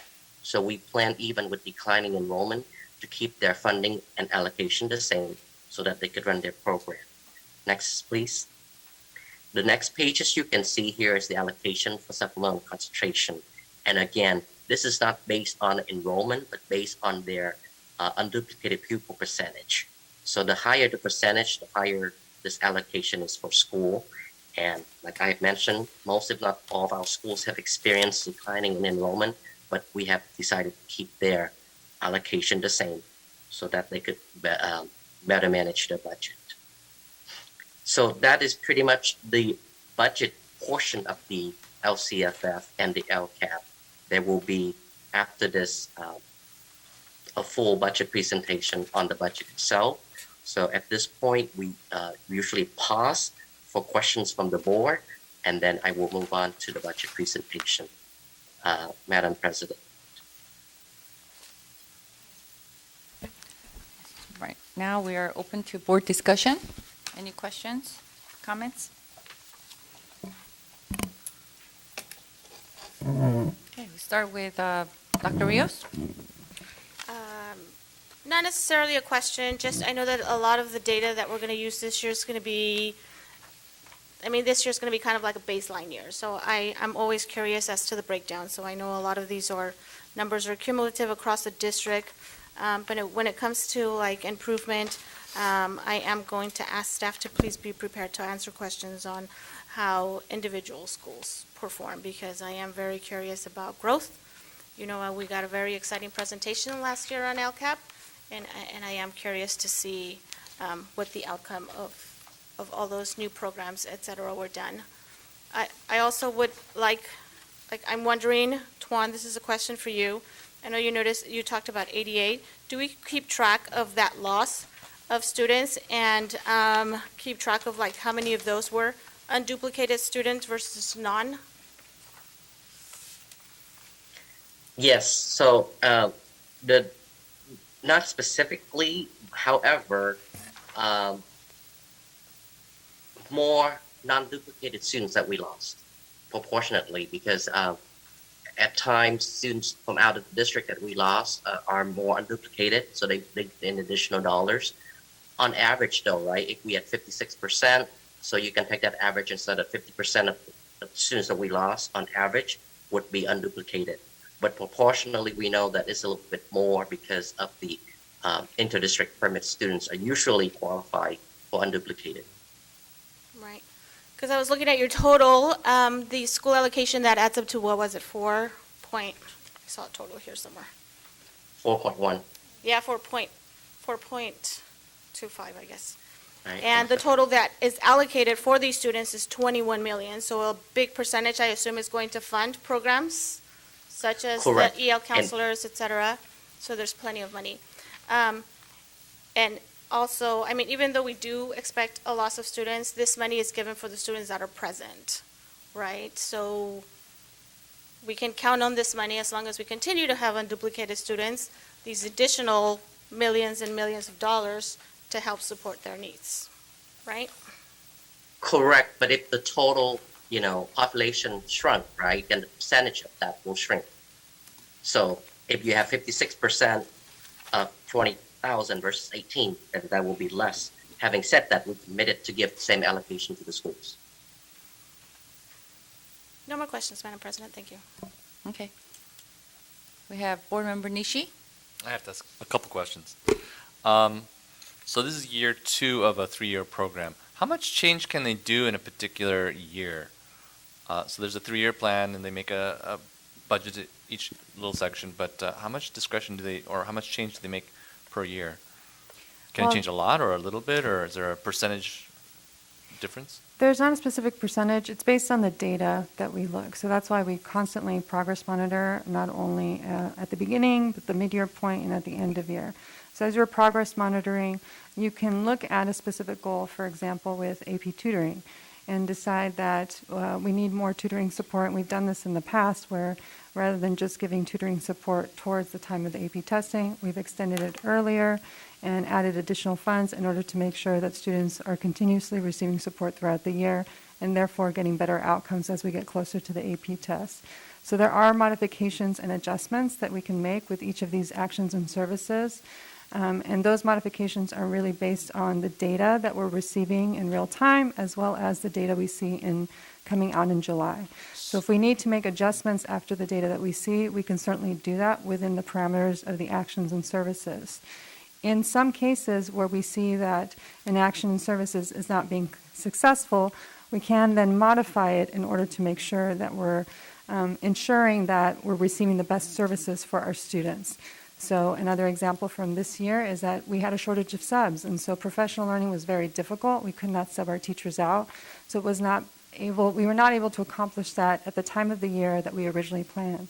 So we modify that by doing the trainings after school, providing teachers with hourly pay, providing one-on-one support rather than larger group trainings, or pushing some of that support during summertime as well. So those are some of the examples of how we can modify based on data and the things that are happening in our schools at that moment in time. So it's not like it's a 3-year plan, 1, 2, 3. It's more like every year we kind of reevaluate what we're doing from the previous year. So it's not, I can't say, year 3, and what are the measures that we have here? It's more every year we look at this and look at the situation and the data that you're talking about to make our decisions. Okay, that's good.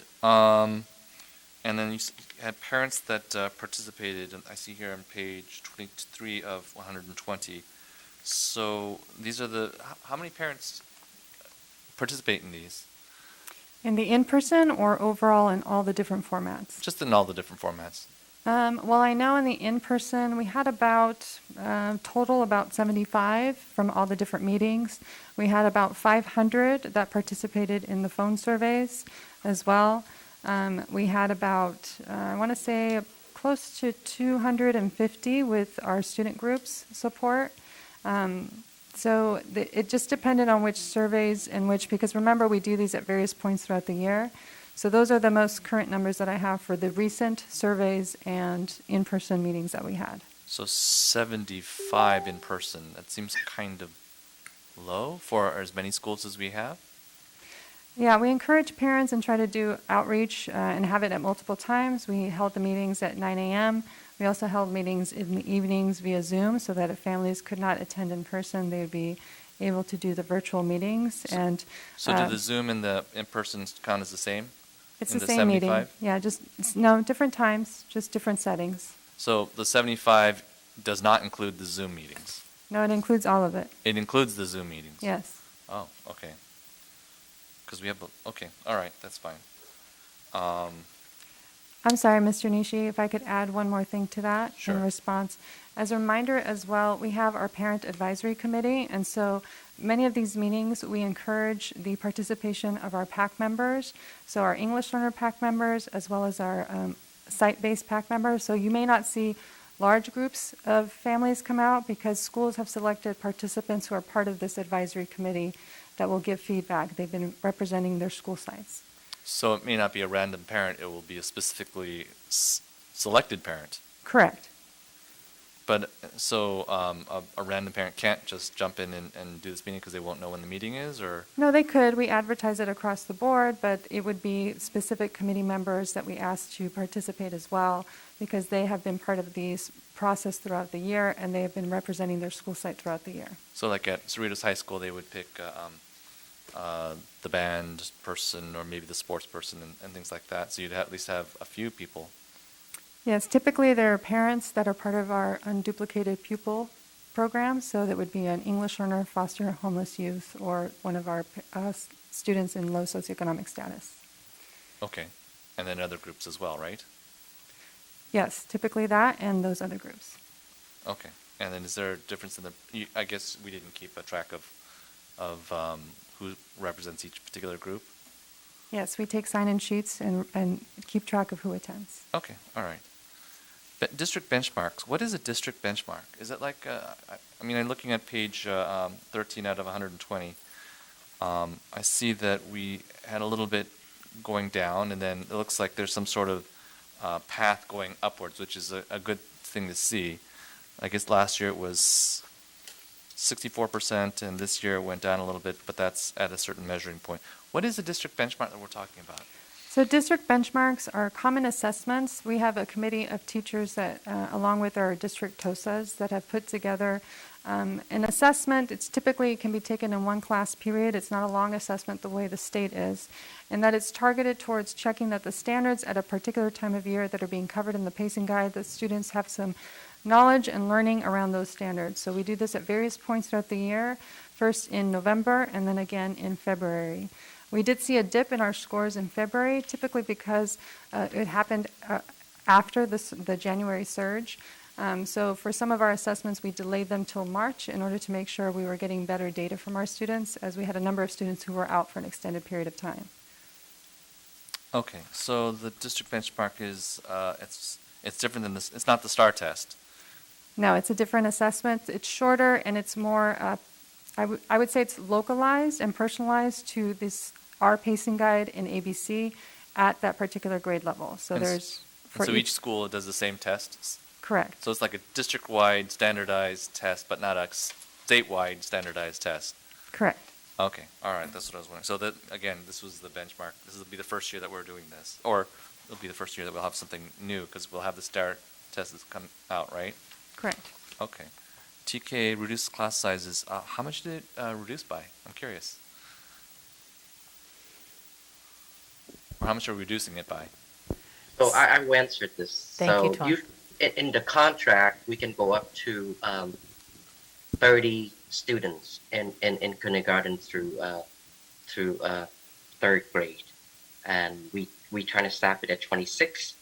Going into next year with TK program, the staffing will be at the class itself can't be more than 24-1 with at least 2 adult in there. So the student to adult ratio for TK will be 12-1.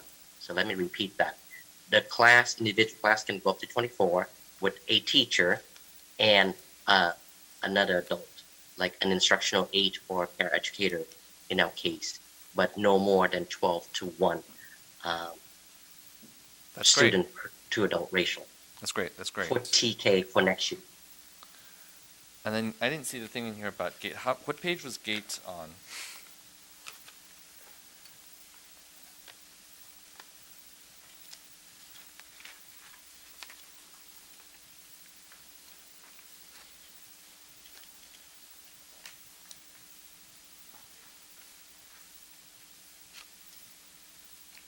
Carol, can you help with that? It is There's a on gate page, it's on page 9, under actions number 2, 5, 7, 20 through 23, 26 through 31. I can find the action specifically for that. It's under student engagement, achievement, and course access. Page 9? Page 9 of the slide presentation. Oh, slide presentation. I should have been paying more attention then. Are these numbers? Well, how much are we budgeting towards that this year?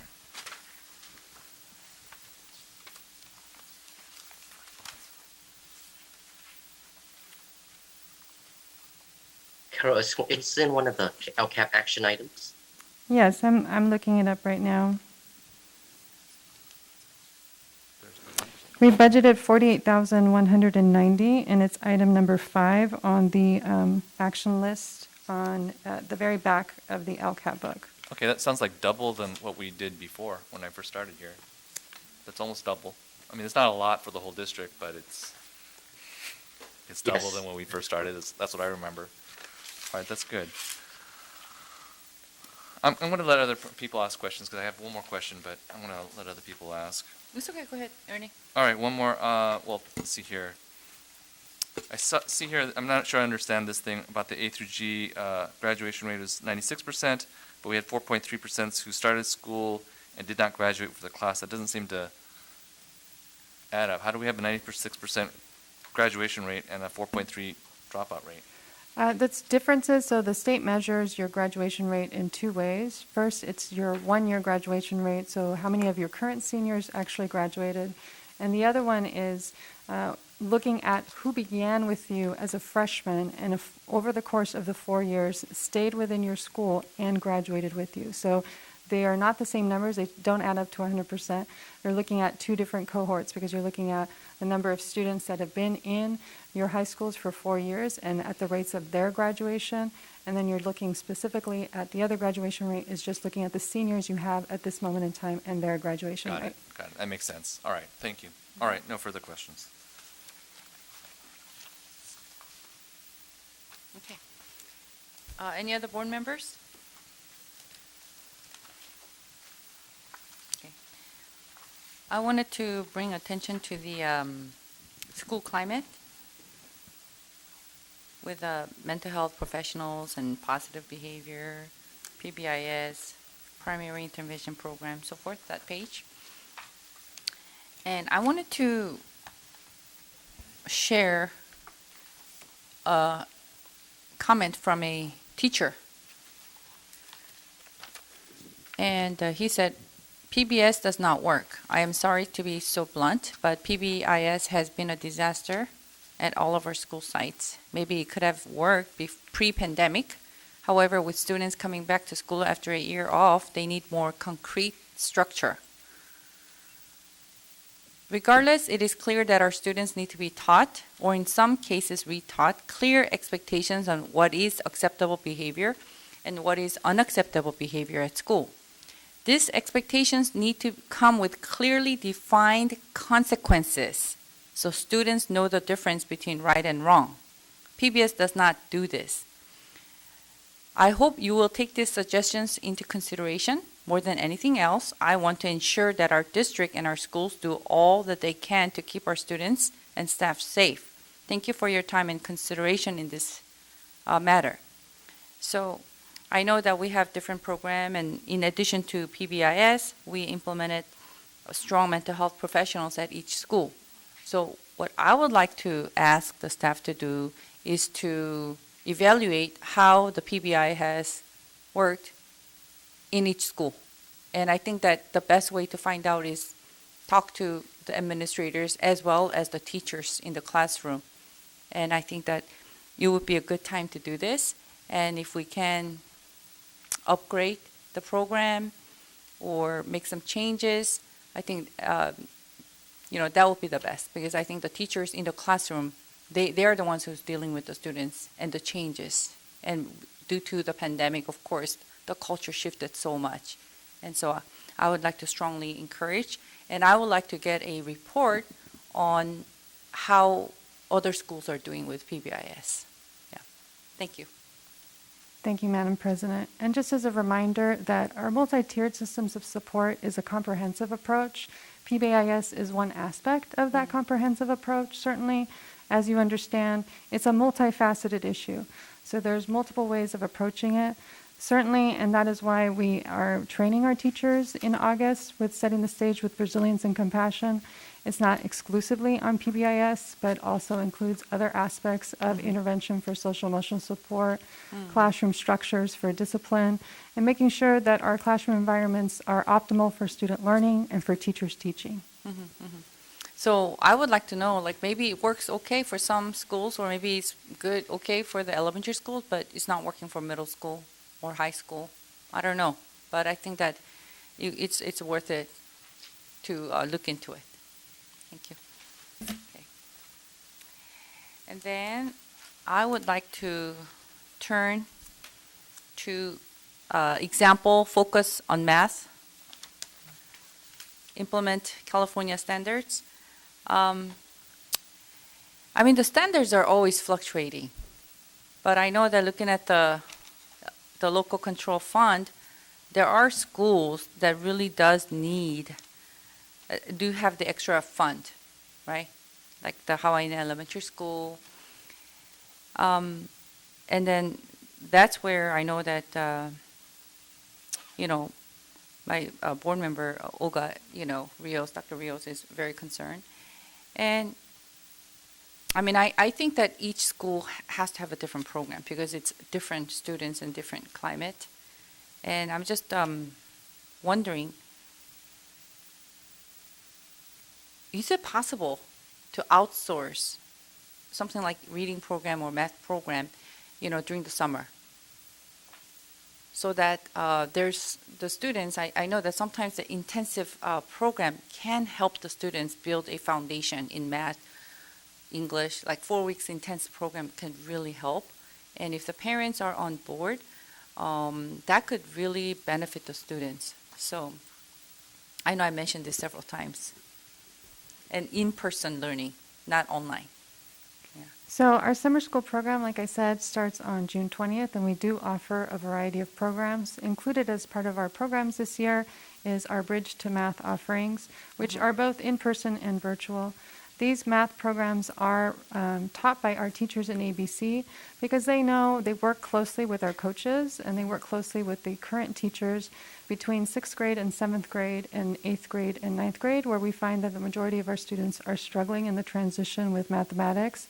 And we provide some of that intensive support in a classroom environment. And the reason why we do that within our ABC structure and with our teachers is also because we want them to become familiar with the structures of learning. The curriculum, the pacing, the types of assessments, they get to practice how they will engage with the learning in the fall. As you can understand, really transitioning from an elementary classroom environment to a middle school classroom environment and learning math can be very different for students, so that's also part of the process, in addition to making sure they have some strong foundational skills. We do offer additional support for our students who don't need intense intervention through our enrichment programs for Tutor Zone. Unfortunately, due to limited size and spacing this year with construction at our various high schools, we had to limit the scope of that and continue with a virtual environment.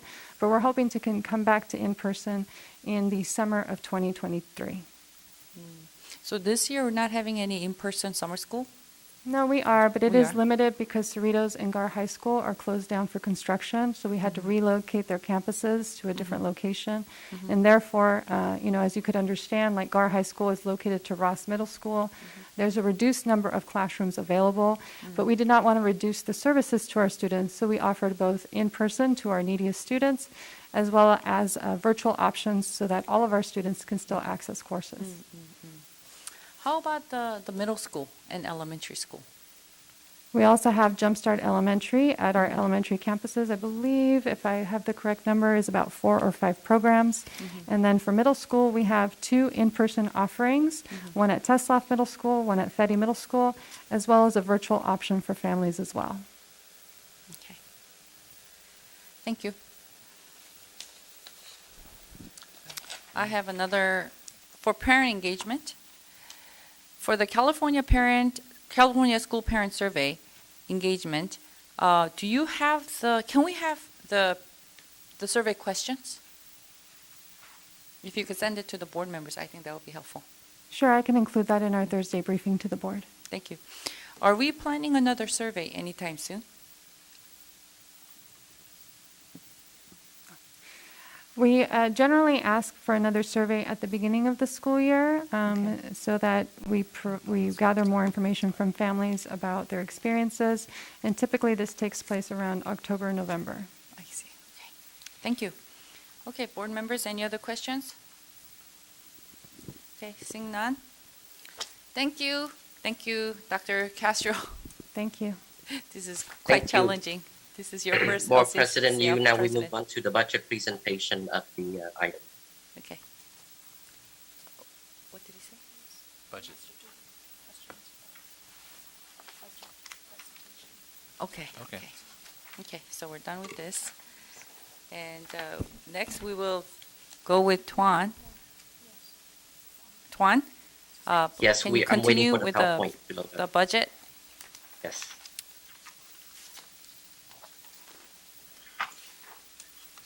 So this is a two-part process. Again, both the LCAP and the budget must be presented to the board in one separate meeting before the board can act on it at the second meeting. So it's a two-step process. This is the preliminary budget, the public hearing part of it, so the board can have a chance to look at the numbers and discuss and direct staff. And then at the next meeting, where you will adopt the budget. So next, please. Going into next year, the state, as you are aware, is enjoying about 97 billion in surplus. So that is a lot of money. And as you know, the governor recognized that this is one time in nature and that not to be spent on ongoing thing. So he also recognized that there's an increased risk in the economy out there with the war, with the global chain supplies disruptions, and of course with inflation that we are all feeling. So with all of that, he is spending a lot of it, 94% of it, on just one-time funds, and set aside about 37 billion in reserve. So record surplus for the state, record in the reserve, that's the highest for in the state history, and a lot of one-time expenditure, which is all fiscally prudent moves if you from a fiscal perspective. Next, please. So I'm not reading this page to you, but this is California for All by the governor. So these are all the program or proposal outside of education. And as you can see here, refunds to help to fight inflations at the gas stations, to assistance to low-income family for rental, utilities. So basically, a program to help almost everyone, in California. Next, please. So this is the unemployment rate for California and the country. The blue line on the top is California. We are standing now at 4.9% unemployment, which has come off of the high from the recession, as you can see. And Nationwide, we have 3.6, so that's very low. So the federal government is watching this closely as they determine their, rate increase to fight off inflation. There's a balance between employment, inflation, and the Fed fund rate. So right now for California, we at 4.9% unemployment, almost as low as the pre-pandemic, which is at 4.2%. Next, please. Another key factor in the when you look at unemployment rate is the labor participation rate. One of the concerns we have is what happened to the workers, whether in the food service industry or some other industry. We just can't seem to find workers, including school districts. So the labor participation rate is important because it tells you the percentage of the people who able to work, willing to work. So we are back up at 62.4% now. It dropped down to 60.6% last year. So it was really low in California. The blue line, that's why we can't find workers. Now it's up a little bit, but we're hoping to go back to at least 63% or higher pre-pandemic. So this is an important factor as we look to hire more people and the impact it has on the district operation. Next, please. Of course, we all living this chart, right? So inflation is high, inflation is real, and as of the latest reading, it's at 8.3%. This is April of 2022. This is the latest information that we have. Next, please. So in terms of the state budget, how much money are they receiving or collecting and from where? So this chart show you that in terms of revenues for the state general fund, next year they are anticipating $222.6 billion, with the big three, as you can see there, personal income tax, which includes capital gain. So this number is important, of $137.5 billion, sales tax, $34 billion, and corporation taxes, $38.5 billion. So I want to talk quickly about the personal income tax because it depends on what happened in the stock market. And as you know, this year so far, it's not doing so well, right? So it could have an impact on this line item for next year drastically because California depends on capital gains as part of the personal income tax here, and that's the biggest piece of the pie.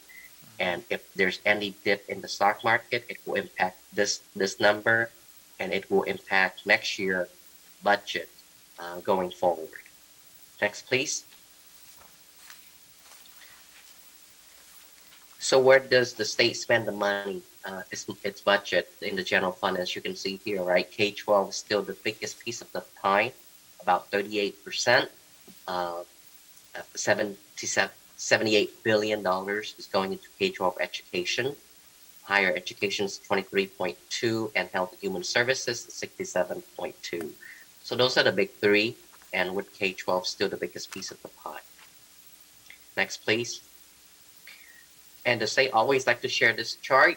As you recall, with the Great Recessions in 11 and 12, or it started in 2008 actually, but education funding was bottomed out in 2011, 2012, and it has more than doubled since 2011, 2012. So for the past decade or 10 years, education funding has more than doubled. So what is in the budget, and what does it mean for ABC when we put the budget together? Next slide, please. So the governor, this is based on the governor-made revision. So which means that the final budget will be different from what we're doing tonight, right? And then in August, I will bring to the board a budget revision based on the state final budget. So I will keep repeating that. This is subject to change, and this will change because this is based on the May revision. The state legislature has not had their say or weighed into this budget proposal yet, and there has been no agreement between the governor and the state legislature on the final budget yet. But this is what's in the May revision. We'll get a COLA. cost of living adjustment of 6.56%. The governor proposed to provide additional $2.1 billion to increase the LCFF funding of another 3.3%. So in total, it's about 10%. One-time $8 billion in discretionary block grant. So it's about $1,500 per student. One-time funding for deferred maintenance. There's a proposal to use a 3-year average for ADA versus just the current year, and I'll talk more about that. And then there's a proposal to allow using the attendance rate from 2019, 2020 versus the current year because of the COVID and impact in the current year, and I'll talk more about that too. So all these proposals will help school to fall off the financial cliff and to help stabilize school funding. We will take a reduction, but it's not as severe as we thought we would without this proposal.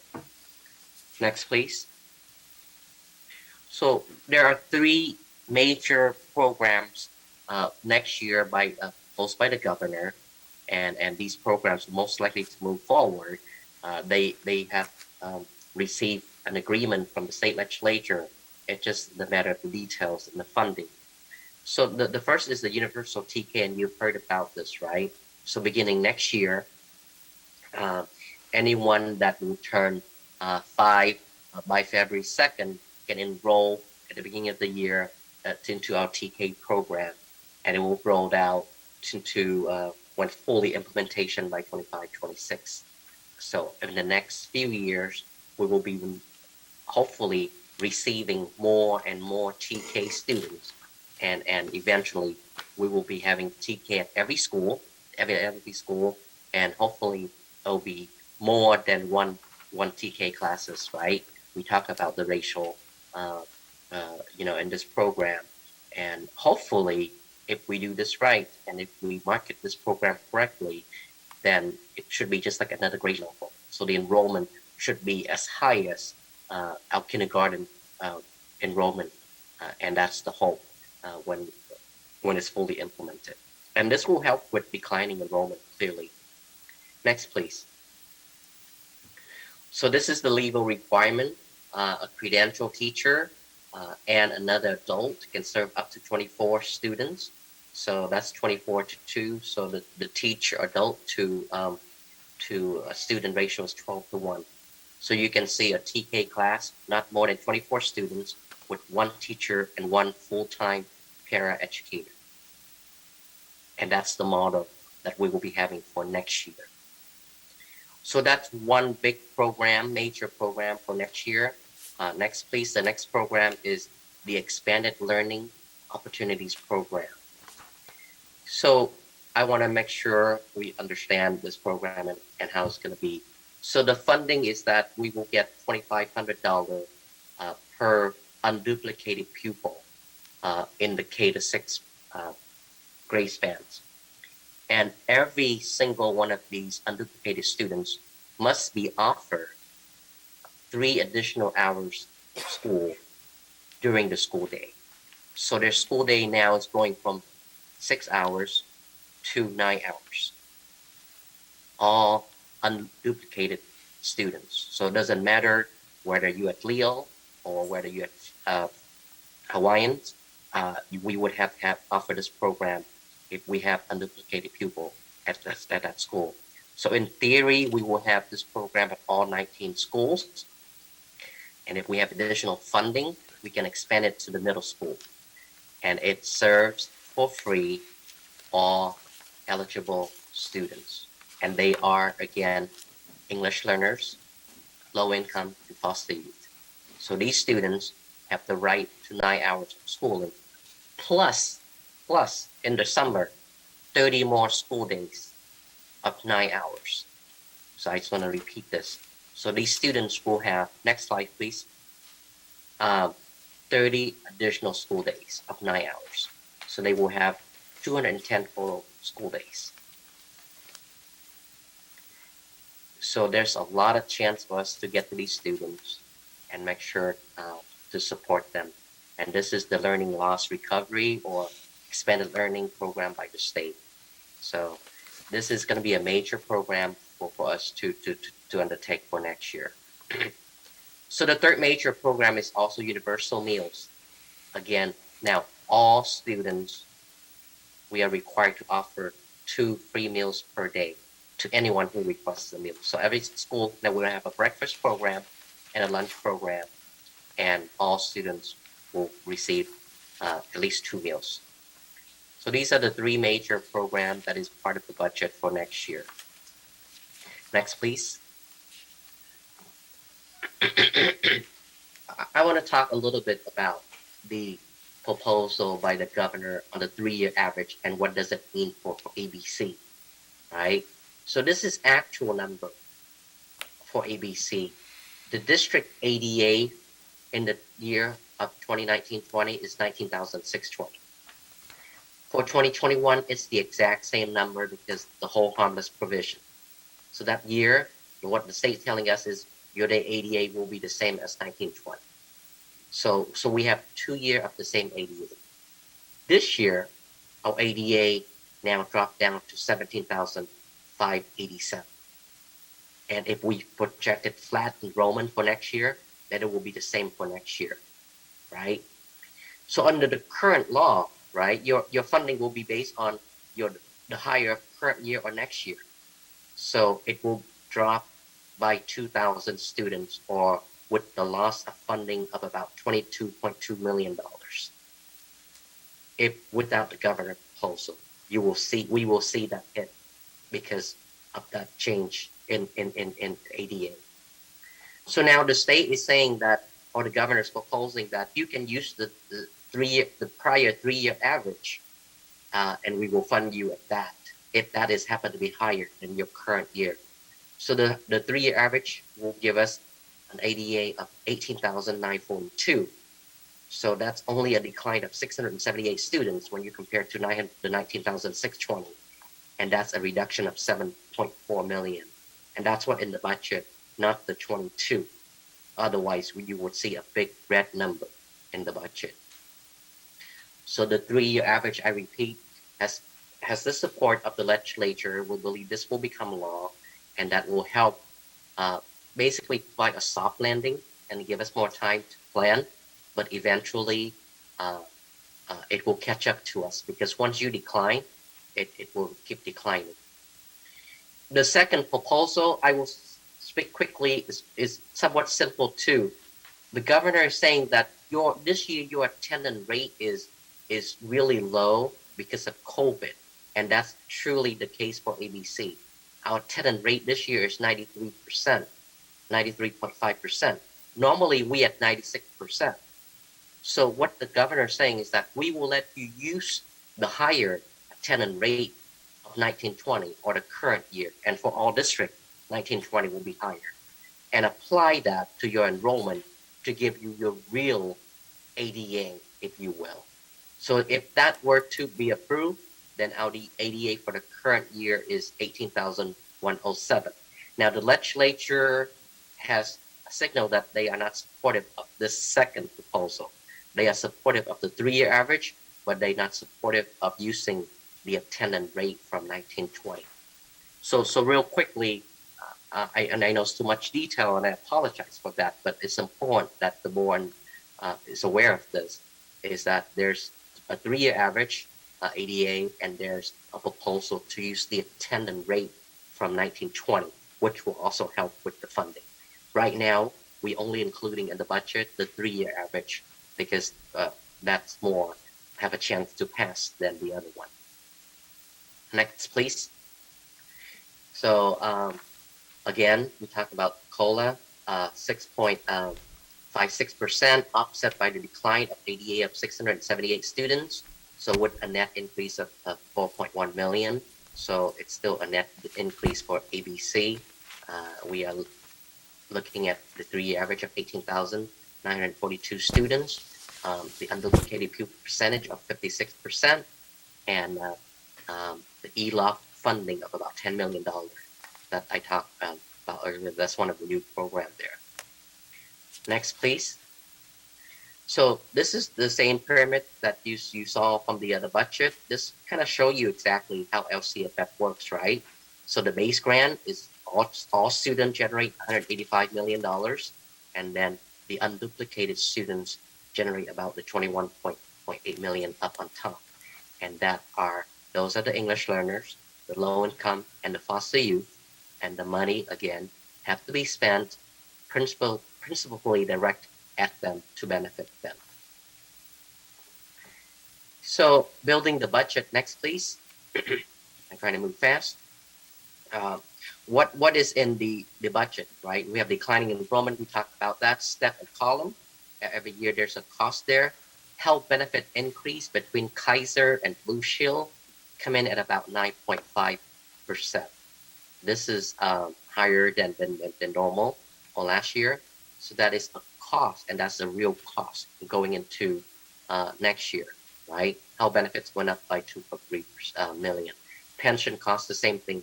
Both PERS and STIRS are scheduled to go up. This is something that we have, tried to ask the governor for help, but it's not at his proposal, and that's costing us $3.2 million. Next, please. And you can see PERS STIRS going from 16.9% to 19.1%, and PERS is 22.91 to 25.37.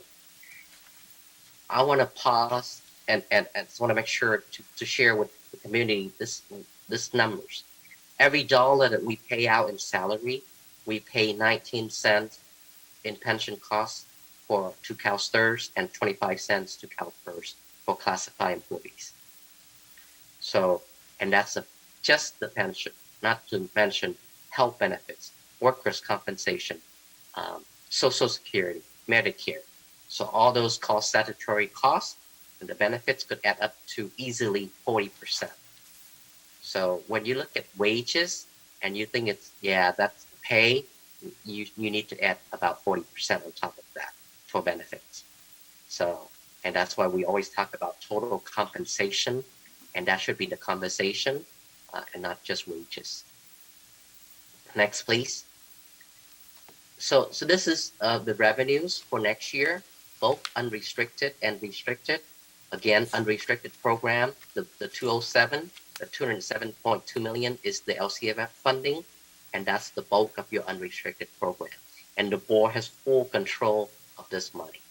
The restricted programs, the 31.7 million in federal revenues, these are Title I, Title II, special ed, the ESSER funds.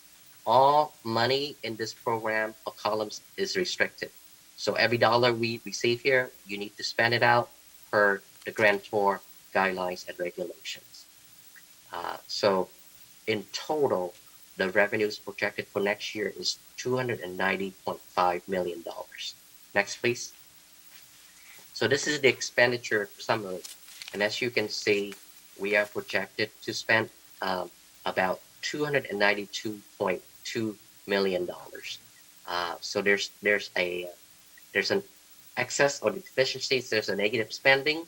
And then if you look at offsetting it with other finance sources and use at the bottom line, and I want to give you the bottom line. For the unrestricted fund, we have a positive ending fund balance. So that's a balanced budget. On the restricted, we are projected to spend down about 4.4 million here. And that's something you want to see, because if you don't spend this money down from the 31 million, from your fund balance, then you will have to return it to the state or the Fed. So eventually, we will need to spend down all the restricted fund balance. Next, please. So this summarizes it, and as I can show you here, right? I'm just going to go to the ending fund balance. This is how much money we have in the bank. And I know that Dr. Rios is very interested in this number. We will have 25.5 million in unrestricted ending fund balance, 27.6 in restricted. Again, I want to repeat, this money will eventually need to be spent down for a total of $53.1 million. This is what we have in reserve and at the end of projected for next year. Next, please. part of the budget also require me to prepare a 3-year projection, not only for the budget year, but 2 year after that, based on the guidelines provided by the state. And as you can see, in 23-24, there's an increase in LCFF, and then it's kept flat out the year after that, because the 3-year average eventually catch up to us, and the funding will flatten out, and beyond that, we'll just get cold. Next, please. Expenditures, again, this is the unrestricted general fund. Projected out for the next 3 years will be positive, and we will not be deficit spending in the unrestricted general fund. And this is the fund that you're concerned about, because this is the fund that you have full control of. The restricted, you don't. We need to spend it down. So I'll keep repeating that. Next, please. The reserve cap will kick in next year, meaning that school district can't have more than 10% in their reserve. There's a minimum of 3%, which is 8.7 million. There's a maximum of 10%, which is about 29.2, and we are at almost 10%. So we are under the 10% allotment. And again, we talked about 10%. Is that too much? Is that too little? The cap is at 10%, so we're right at the cap. Compared to surrounding district, next please, they do have a lot more. A unified school district like ABC has twice as much, 22.36% in their reserve. Why do they have that much? Why do they need that much? I can't speak for them. This is just the average statewide. So we are half. You can argue that we have half of what other districts have. So does that mean that they can weather the storm better going into the uncertainties? Yes, of course, right? If you have a bigger fund balance, but as we talked about in here, the philosophy of the board is that we want to spend the money on the students that generate the funding. We want to have sufficient reserve, prudent but not excessive, and we have a good working relationship with our union partners, and we were able to, again, I will keep saying this every chance I get, that we never have to issue any layoff notice for the 21 years that I've been here with a 10% reserve. So we're proud of that. Next, please. So this is the summary for the budget, if you want to know. It's balanced. It's based on the governor-made revision. It will change in August, and I'll bring to you the final budget at the time, if you will. It will focus on the safety of students and staff, as Carol Castro has said. We will focus on mental health support. This will be the next theme, the 3 major themes for us for next year. Mental health support for students and staff, and it's in the budget, and academic intervention and support for students and staff. And of course, we will also be implementing the 3 new programs by the state. That is the end of my budget presentation, Madam President.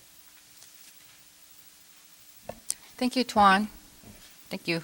I know that took a long time, a few weeks to I apologize. put together. Thank you very much. We are now open for any public comments or board discussion. Okay, board discussion. We're going to start with Dr. Rios. Well, yes, Tuan, as anticipated, I am very happy to see these numbers. I think for the past 3 years, there was a fear that we were going to really be tight when it comes to addressing all the needs, and we were pleasantly surprised that the state stepped in and gave us money to address some of those needs. So yes, I definitely want to see that money directly impact students. You look at these, and I'll just stick to the top 3 priorities: safety for students and staff.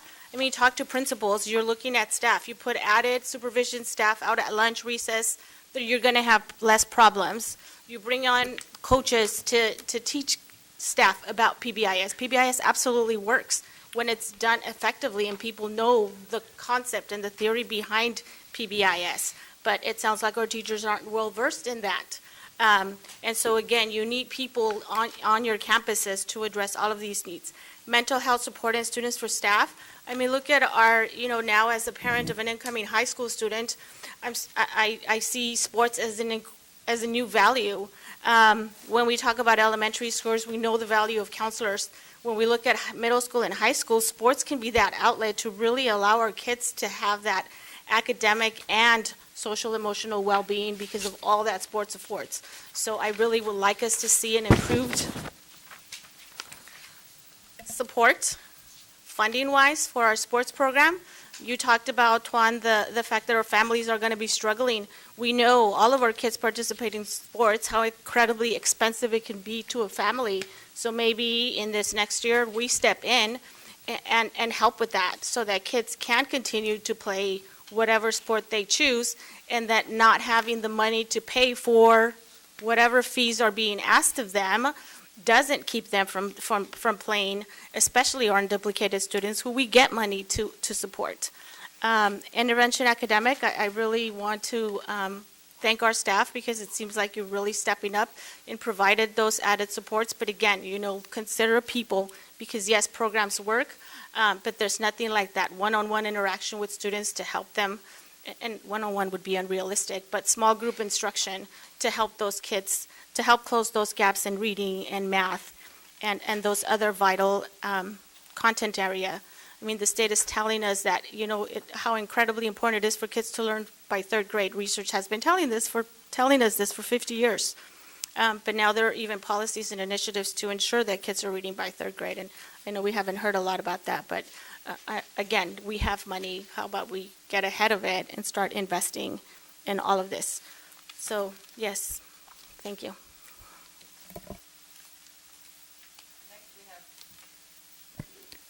Vice President Brad Beach. Thank you, Madam President. Tuan, I'd like to first start on page 10 of the presentation here and ask you, bullet number 2, is it permanent or one-time monies? And is the money unrestricted, or does it have to go to a specific area? The 2.1 billion.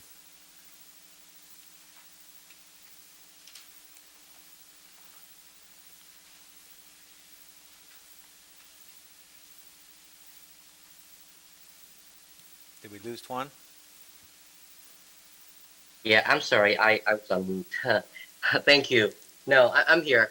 I answered it.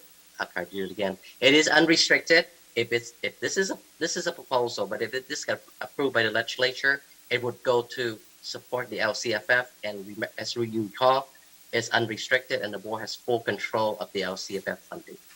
And it's permanent money, Tuan, not just one time? Correct. This is ongoing. Bullet number 2 is permanent. Okay, I'd like to go to page 19 now, please.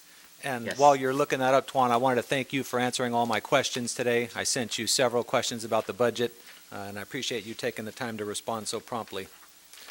All right, on page 19, this only has the 678 students that we lost, but as you mentioned, it's going to be over 1,400 when they finally adjust those numbers. With these increases here, I'm really surprised we have a balanced budget in 22-23. You're a magician, Tuan. I want to say thank you.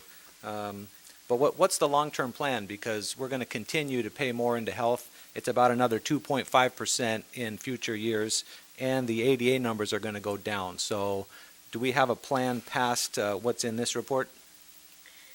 Yes. So if the 3-year budget plan is still balanced, so we the state recognized the situation that district is in, right? So they offer some help, like the 3-year average. So that would help, but they'll catch up to you eventually. We would have to seriously look at the operation, look at the staffing, because the reality is when you have less students, you're gonna have less teachers. There's no question around that. So we have to staff efficiently. We are using the ESSER fund and the ELOC fund to keep our class size small and to reduce, to eliminate or reduce, not eliminate, combination classes. But that will just for another year or two. Beyond that, it's going to go back to where it is, and we staff according to the contract, and we staff have to be efficiently. We would have to look at our facilities and see if we can use that efficiently long term. So those are the long-term things that any district can and do when you in declining enrollment, is that you have to cut your expenditures, and what's driving that is it proportionately to to the number of students we serve is the number of teachers we have in the classroom. And nobody really wants to talk about that, Tuan, but I want to thank you for answering truthfully, and I wanted to be transparent and prepare the public and our staff that in the future, looking at these numbers, we could have to make some changes in the future. All right, Tuan, last slide here, number 26. I noticed that other districts have higher percentages of reserves. Did you say that we're capped at 10%, or all districts are capped at 10% and they'll have to get theirs down by the end of the year? So yeah, all districts are capped at 10%, and that's effective next year, right? So they have 1 year to bring it down to 10%, and there are ways of doing that by committing the fund to, through more actions committed for different reasons, or, either from facilities to programs to different things. But there's guidelines within that from CDE that how you can, do that. I can't imagine all school districts that at 22% or 26% will go down and spend, the excess next year.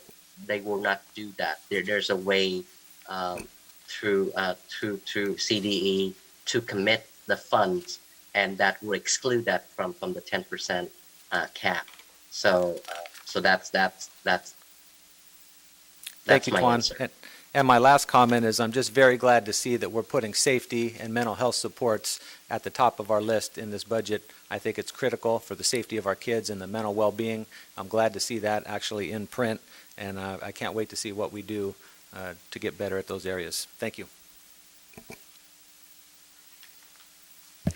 Thank you. Next, we have Board Member Ernie. Is 400,000 unrestricted and 2 million restricted, and then previous year we had roughly $4 million actually spent in the capital outlay program, and so why are we reducing that by 40%, or why did we reduce it by 40%?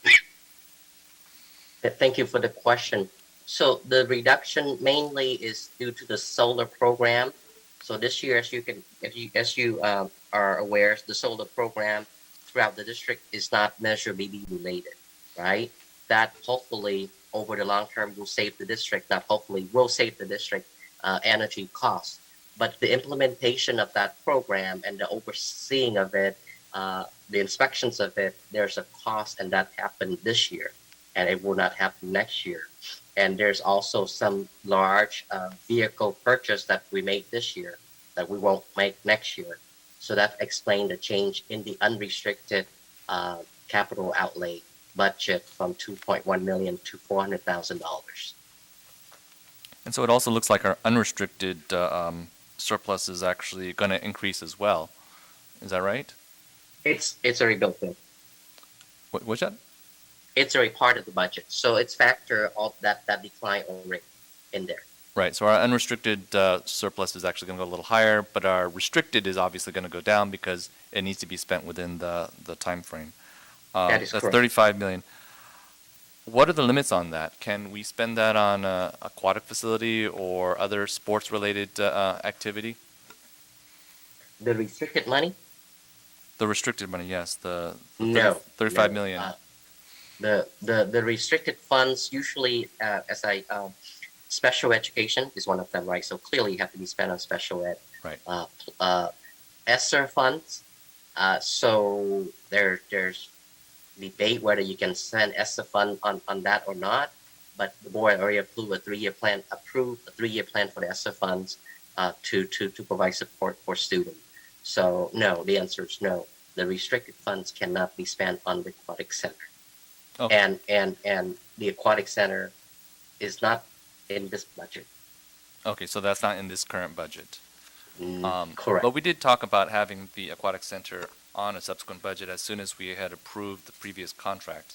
So maybe it's time that we actually consider how we would actually go about doing that, because as Dr. Rios indicated, sports is very important, and we had a winning CIF team here, but they were actually working at a facility that was closed for a lot of the year, and we literally don't have any legal aquatic facility anywhere in the district. So I'm thinking that might be, although it's not in this particular current budget, if I could have some sort of consensus related to that, since that was a previous information item, Madam President. Okay, all right. So that's a sure yes? Okay, great. This is going to be really quick. I see 14% increase in books and supplies, which is a little bit above the 10% rate of inflation. Yes. Mostly it's in the restricted program, and it's the new ELOP program. Got So it. we plan to spend a lot of money on materials for that program. That's great. That's actually a good thing. Okay. And in this budget here, I see revolving cash going to zero, and there's a lot of transfers. That was on page 4 of the actual budget itself. ABC preliminary budget. Page 4, non-spendable revolving stores, prepaid items. Yeah. Why did it go down to zero? 100% reduction. Right. It's a budgetary thing. So the software doesn't allow us on the budget side, under the 9,000 objects there, to put anything there. So it's automatically generated. So this is a balance sheet. It's not real expenditures or income. So there shouldn't be. Usually there's nothing there. If you look at all the previous budget book, it's that way. It's a software generated thing. Great. So the answer is no. We still going to have revolving cash. No, we still going to have a lot of items in the warehouse, in the stores, right? But the budget won't allow us to populate a dollar amount. Great. It's just the software. Speaking of software, so for a few years, I know I've been asking to have this budget searchable by terms or particular items, so that way a regular person doesn't have to wade through this quite hefty little thing here. Or at least the LCAP, which was direct spending on education, right? If I wanted to find out what we're spending on gates, I don't know how I do that except to spend a lot of time reading through that. Do you know if we can have any programs related to adapting these so that people can do a word search for the particular things that they're looking for? Yeah, as you can see on this budget document provided by the county, and this is their latest software, by the way. This is the new software for this year. We will ask them again, but it's more difficult. But on the LCAP, we have more control of that. So if it were to happen sooner, it would be with the LCAP and then the budget. So we'll work on that, and we'll report back. So yeah, I think the parents would be more interested in looking at what's on the LCAP. So if we could work on that, maybe not another 4 years, though. Yes, sir. Thank you. That's all, Madam President. I appreciate that. Thank you. Thank you, Board Member Ninishi. Next, we have Dr. Michael Eugenio. Thank you, Madam President. And thank you, Tuan, for the extensive report. The Universal Meals Program, how is that funded? Thank you. It's a great question. It's actually, the state is setting aside $695 million to fund that program. So they still want families who qualify for the program under the federal guidelines, apply for it and get the federal fund, which is about the 55%, right? Or 50% of our low-income students. The other half that normally won't qualify, now the state will stepping in and say, we paying for those families to make it universal. So it's a combination of federal funds and state fund, and it's about 50-50. Thank you, Tuan. That's all, Madam President. Does that mean, Tuan, that the meal plan is available to all the students? Yes, ma'am. Not just one meal, but two. Every student is entitled to and can expect a free breakfast and a free lunch. Okay. No question asked. Well, on that note, I'm wondering, because many students, even if it's available, will not take the free lunch. And if we have the budget, can we revisit and improve our lunch, our meals? Yes, but I just want to make clear. It's on the reimbursement rate though, right? So we have to service to the students before the state give us the money. So it's not like it's a block grant where you get a big chunk of money for all the students. No, we have to provide the meal and then we submit reimbursement. So, but we will improve and work on that. It's one of the things we're aware of it. It just, it's going to be challenging. I'm going to be honest with you, right? Staffing shortage, supply chain disruptions, and food costs. So the combination of those, and we try to offer many options that we can to the high school. Pizza is one of the options. I want to say that we have always 6 options every day on the menu for high school students for them to choose from. Okay. So we will work on that, and we will always work on improve the food that we serve. Okay. Yeah, I mean, I think this is a pretty important topic that maybe we can have a committee or something to sort of like really look into it. Okay, moving on.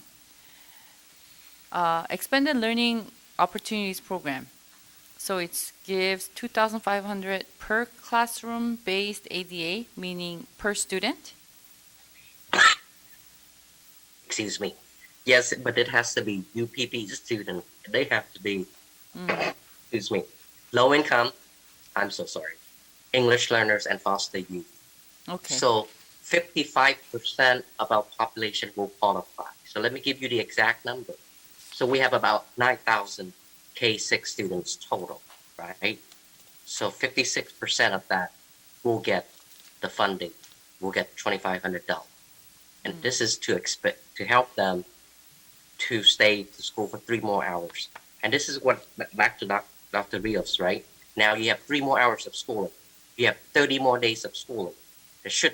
We out of excuse. Kids should read by third.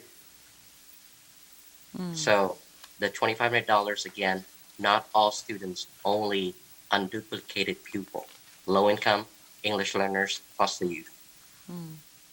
Okay. Okay, and then also for declining enrollment, do we have data of other districts? How is it compared to other districts? Do you have it offhand, or we can get it in the future? Yeah, no, we can share with you. As you know, we decline about the same rate as the state. So we in line with the state. Every district is different. Some more, some less. I can tell you that it impacts ABC more because of the very issue of inter-district permits. We used to take in more inter-district permit students because of the pandemic. Those numbers dropped, so it's hurting us more so than other districts. Okay. Thank you. For the stipends for sports, music, and art, because there are many, coaches and music instructors or art instructors who are not necessarily credentialed teachers nor hired by the district. Is there any budget to increase the stipends? Because I know that this has been a ongoing dilemma. We work with our union partners on that, and of course, at the table we will discuss that, and we will address that with other needs that they have.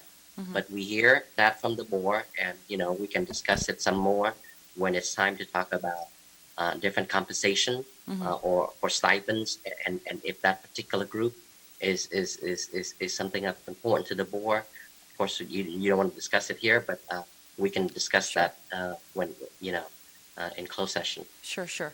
If a credentialed teacher who teaches at one of our schools is also coaching, even though the pay is not there, I think they do it out of pro bono. But to recruit coaches and to retain those coaches, I think that we gotta increase the stipends for those programs, and especially coming out of pandemic, we all concur the importance of all these extracurricular activities, sports, music, art, and so forth. So please put that in.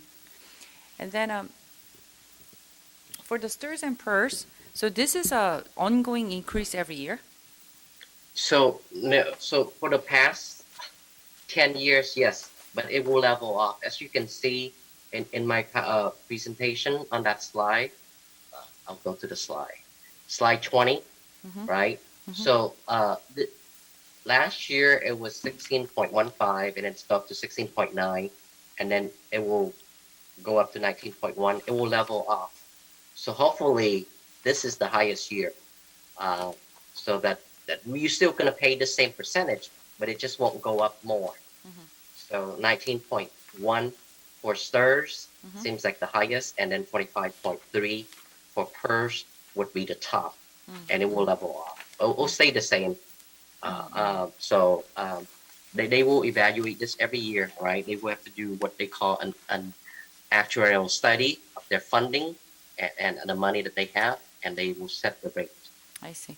So like 2.1% increase in the STIRS and PERS is actually, that's like an increase of pay too, right? That is, you can see exactly the same. If we don't have to pay that, that would be the equal to the 2.1% pay. Yeah. Okay. So for example, 2.1% increase in the STIRS and PERS plus like a 3% increase in pay will be equal to like almost 5.1% increase in the pay, right? Yes, ma'am. That is Okay, correct. that's how we can see. So in essence, there is an increase in pay every year because STIRS and PERS goes up 2.1% every year. Well, the employee don't see it that way because they don't see any pay increase in their paycheck. All we can say that there's additional costs to the district regarding to pension. It can't be pay increase because the employee said, I didn't see any change in my paycheck, right? So just how you say it. There's an increase in cost. It goes to your pension system to support your pension. If we don't have that expenditure, it would have, it could be used otherwise. Okay. My last question is both to you and Dr. Carol Castro, is for the parent survey, what is the budget on the parent survey? So I believe it's $9,000 in the budget for the, it's used to call CHICS, California Healthy Kids, some survey. So it's in the budget for $9,000. Okay. Well, I know that, I raised 4 kids in the district too, but the survey recently, it doesn't go to all the parents. I know that you select, right? I wonder if the survey can be more extensive so that it goes to, more than the parents that you surveyed before in previous years and increase the budget. Yes, ma'am, we'll do. Okay. Thank you very much. Thank you, Tuan. I know that you're kind of ill, right? Yeah, I want to thank the in board your illness, for... you presented very well. We thank you so much, Tuan. Thank you. Thank you very much. Okay. Seeing no further comments, the public hearing is closed. Okay. Thank you. Okay, now 1.2a, may I have a motion to approve community member and student appointments to board advisory committees? So moved, Nishi. Second. Mr. Nishi, would you like to introduce Jean McHatton? Thank you, Madam President. Yes, I am very proud to nominate Jean McHatton for the committee that we have here, the School Facilities Enrollment Committee. She is very highly qualified. She comes from a great background as being principal at Orange Grove School. There's a lot of schools here. This is a 3-page resume. I'm not going to read through the whole thing. Just rest assured that she is highly qualified. She's received AXA Region 5 Retired Administrators Award. She's received AXA Region 15 awards for outstanding service, Whittier Awards, AXA Leadership Awards. That's too embarrassing. Just a bunch of things. So we'll stop there, and I'm going to let her say a couple of words. Yes, good evening, Board. Sue Yu, President, Board members, Dr. Sue, Superintendent. I am thrilled to be nominated by Ernie Nishi to be part of this committee.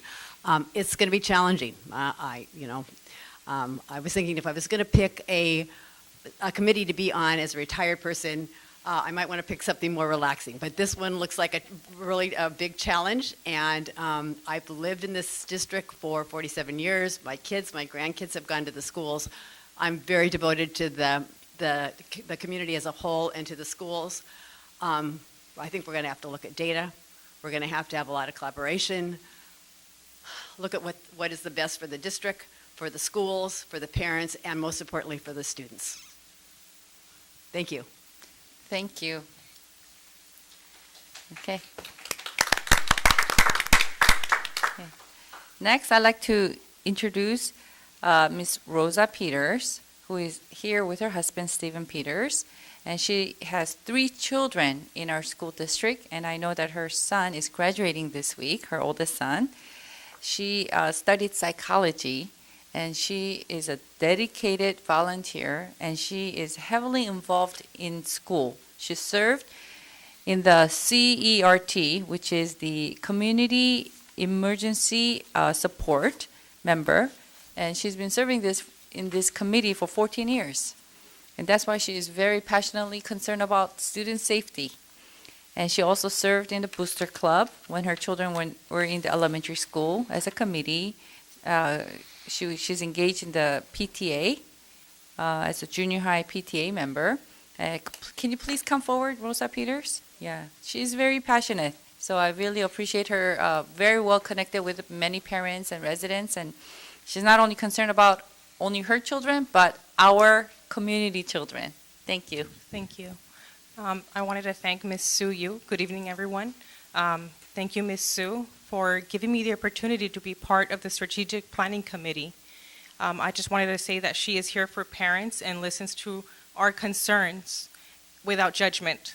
And I know you know that I've reached out to you several times, and you're always listening to my concerns, and you take in consideration everything that we have to say as parents, and I thank you for that. And I also wanted to say that I am honored to be appointed to this committee and look forward to do my part in supporting the academic achievement of our children. Thank you. I have a sore throat, sorry about that. I just can't speak that well. Thank you, I appreciate it. Thank you, Ms. Rosa Peters. Okay. Next, I don't see Mr. Ray Gear. Yeah, he had to leave, okay. Any public comments or any discussion? There are no public comments, Madam President. Okay, any discussion? Okay. If not, all those in favor say aye. Aye. Okay, motion passes. Congratulations, Ms. Jean McCutton and Rosa Peters. Thank you very much. Okay, thank you for waiting all this time. Okay, next we have 1.3A. May I have a motion to approve request contract with Cyber Forward Academy to provide a one-week career technical education summer cybersecurity camp for rising ABCUSD 9th grade students who are participating in the 2022 ABCUSD Summer High School Bridge Program during the 2022-2023 school year. So moved. Eugenio, second. Any public comments? There are no public comments, Madam President. Any discussion? So really quick, Okay. This is geared towards the competition that they have for the cybersecurity, this particular program? No, this particular program is to expose students to cybersecurity and to get them prepared so that if they want to continue down that CTE pathway, they can participate down the road in that competition. Okay, because I remember there was some sort of competition that's related to that, and so Correct. we've done pretty well with that. Yes. Okay, thank you. That's all. Okay. All those in favor? Aye. Okay, motion passes. 1.4-A.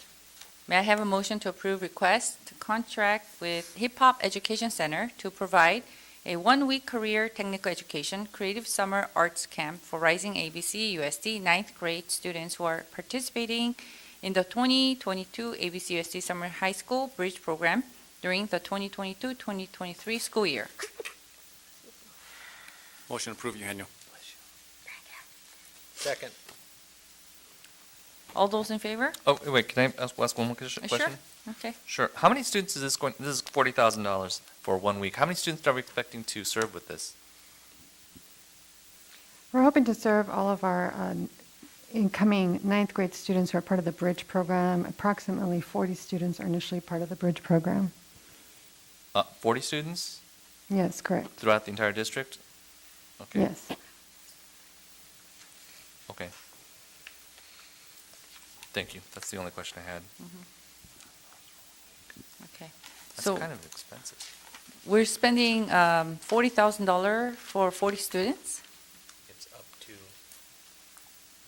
Yes, it's an approximate cost. There's a whole set of exposure in this hip-hop curriculum to audio engineering, dance, theater, broadcast, television, and arts. And as you can understand, a lot of equipment and experiences that are provided to students during this academy. It's part of the K-12 Strong Workforce Program as well that the CTE program runs. And one of our big initiatives is to make sure that we're exposing students to those various pathway options so that we can increase the number of students who are meeting their college and career goals, particularly our college and career indicator that's an important part of our California dashboard. Okay. Ernie, Nishi? Just a few more questions, actually. So is it an all-day program or just, is it an all-day program? Yes, it's an all-day program. Okay, great. And so it's 40 students is the maximum? It's not the, oh yeah, it is the maximum. So it could be a lot less. What if only 10 people apply or want to be part of this program? Because it's a voluntary program, right? Well, we offer it to our summer bridge students. That's the primary goal of our initial reach out to the students, but we also will continue and open it up to any incoming ninth graders. So we can backfill from our general population from any interested incoming ninth grade students as well. Okay, so it's maximum 40 for $40,000, and it's specifically towards the bridge students, but you're thinking you might open it up to get to the max of 40. Do you know how they set that max? Did we set that max, or how did we set that max? It's part of the program. It's not from us. It's part of the consultant group program. Okay, so they said we want $1,000 per student. That's part of their program breakdown in the initial contract, yes. Okay, thank you.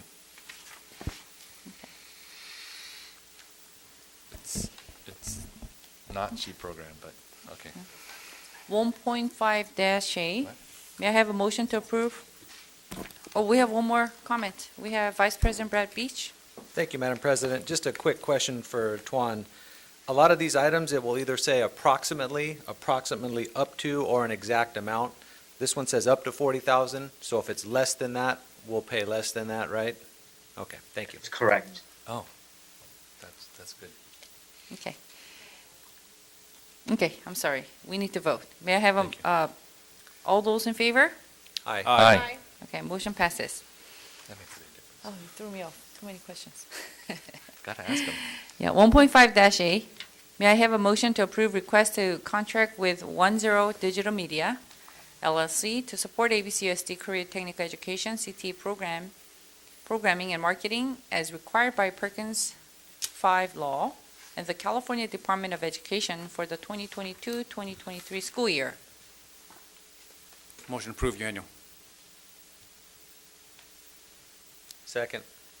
Public comments? There are no public comments, Madam President. Any discussion? Okay, if none, all those in favor? Aye. Okay. 2.3-A. May I have a motion to approve the 2022-2023 declaration of need for fully qualified educators in ABCUSD School District?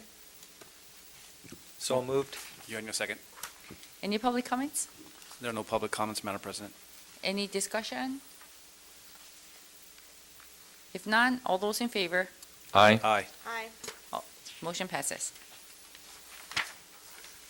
3.17-A. May I have a motion to approve request contract with Helpline Youth Counseling to launch, implement, and sustain the Dream Resource Center at Feddy Middle School and Artesia High School through June 30, 2023. Motion approved, Eugenio. Second, Nishi. Any public comments? There are no public comments, Madam President. Discussion, we have Brad Beach, Vice President. Thank you, Madam President. In an abundance of caution, I'm going to abstain from this item. In my day job, I work with this organization in the field, so I'm going to abstain. Thank you. Okay, thank you. So we still have 4. Any other comments? Ernie Nishi? Would it be inappropriate to ask, is the program pretty good? I'll just comment that what they do on the school campuses is different than what I do with them. Okay. It's basically preventing minors from drinking alcohol. Okay. Okay, any other questions? I have another question. Not just alcohol, but would it include weed? Because that's a weed and vaping, because that's a big problem. I don't think this program talks about that. Oh, His okay. program is different. That's Different, why he okay, can't really okay. comment All right, on okay. how Sorry good about this that. program is. But I mean, Okay. I'm just hoping that they're a really good company. Yeah. And they do well with whatever Oh, your this program one is just counseling. This one's Okay. counseling. Okay, any public comments? There are no public comments, Madam President. Any, okay, we already did discussion. We have to vote. All those in favor? Aye. Aye. Okay, motion passes. 3.18-A, may I have a motion to approve request to contract with Teacher Synergy LLC, more commonly known as Teachers Pay Teachers TPT, to provide 600 pre-K to 12 grade licenses for TPT School Access Library of Instructional Resources at Kennedy Elementary School for June 8, 2022, May 31st to June 8, 2022 to May 31st, 2025. Motion approved, Eugenio. Second, Nishi. Okay, any public comments? There are no public comments, Madam President. Discussion, we have Dr. Rios? I think we're always curious to know why we're not offering this to other schools. So is it on an as requested basis, maybe? This is part of Kennedy Elementary School's LCFF funds, those funds that were allotted to each school site. And so the schools get to make a choice what programs they want to support with those site-based LCFF funds. And they need our approval? Sorry. And they need our approval? Yes, they do. Okay, we have Board Nishi. Yes. So I want to know what this program is. Teachers pay teachers. What is it to pay a teacher? I don't understand that. I think the initial inception of the program is that this program offers downloadable resources, materials that are integrated as part of the textbook series, and they're created by other teachers that have used them in the classroom. Yeah. So it's not only teachers from within ABC Unified, although it may be some from our own district, but they're teachers from across the nation, across the state, that have used these resources, vetted them. You know, it's a collaborative, basically, program center online that teachers can pull resources from. So it's kind of like not social media, but it's like here's a bunch of teachers looking at this particular textbook, and it's a resource for the teachers to go, this is how this other group does it. No, it's more No? of, for example, there may be a specific unit, let's say a physics unit on forces, and it's aligned with a certain, textbook that we have. And so a teacher created a PowerPoint presentation that she used with her class, or she created some kind of interactive activity. And so he or she then shares it on Teacher Paid Teachers, and they are rated, and teachers can comment on how helpful or useful those resources are. So instead of all of us in the room creating the same PowerPoint presentation, and it's like one of us has created it and we share with everybody else in the room, and those are the resources that they could pull. And so it's 600 licenses. It's not, is it for the students or is it for the teachers? It's for the teachers, but they have to, it's per student use because some of the licenses are interactive. In other words, you can fill out the worksheets online, and so that it counts for the students as well. So this is a library for the teachers, basically. Correct. And so this seems like a great program for, so when they go through and say buy this program, and the principals will share this with, and not, they won't share the program because it's probably not allowed, but maybe the other schools will see how they're doing with that particular program or how it works. Right. We always provide opportunities for principals to have these discussion in our leadership enrichment academies during their job alike time. So certainly they could share that information. And if other schools find it useful, they also have the right to use their LCFF funds in those ways that they see best fit for their school community. So they can share, so there's a specific mechanism for them to share all these things so each school is picking their own thing, and I know that they're not in little silos, that they meet once in a while to go over this, and there's a way for them to share all these resources to see which one works. When appropriate in having those discussions, for example, when we do our LCAP input meetings, we talk about what works and what doesn't work, and so as appropriate, principals can share that information with each other. So principals will share that. Okay. Mhm. All right. Thank you. Thank you. I personally think this is a great program, great curriculum, because I know that teachers, you have, 20 students, and they're all at different level. And these are made by the teachers who's been teaching instead of a research group or a company. And I think that many teachers use this, so I think this is a great resource. And I know that teachers can download worksheets that is catered to their own, classroom with their particular students. And I think it's more work for the teachers, but I think it's a great resource, so I'm all for it. Okay, any other comments? If none, all those in favor? Aye. Aye, motion passes. 3.19A, may I have a motion to conduct a public hearing and adopt the special education local plan area annual budget and service plans for the 2022-2023 fiscal year? So moved. Yeah, in your second. Okay. Dr. Rochelle Chavez. Hi, good evening, President Yu, Vice President Beach, Clerk Eugenio, members of the board, Superintendent Dr. Su, and community members. The California Department of Education requires the governing board of each school district to annually hold a public hearing and approve the special education annual service plan and annual budget plan. So I'm going to talk to you a little bit about what that is, give you some context. So all local education agencies are required to work together in geographical regions to develop a special education delivery system. A region could include many small districts or one large district, but it must be of sufficient size and scope to provide a full continuum of services for children within its boundaries. These regions are called Special Education Local Plan Areas, or SELPAs. ABC is a single district SELPA. This means that ABC must complete an annual service plan and an annual budget demonstrating how all students residing within our district boundaries will receive special education services. This annual service plan and annual budget plan were presented to the CAC, or the Community Advisory Committee, on April 29th, 2022 for their review. This document is a template provided by California Department of Education so that it is uniform across the state and it includes all required elements. If you look at your packet, starting on page 103, you'll find the annual budget plan. And I would like to thank Monica Aurora, the Director of Fiscal and Planning Services, for preparing this document for you. The budget plan shows the planned revenue and expenditures for special education for the 2022-2023 school year. Starting on page 110 of your packet, you will find the annual service plan.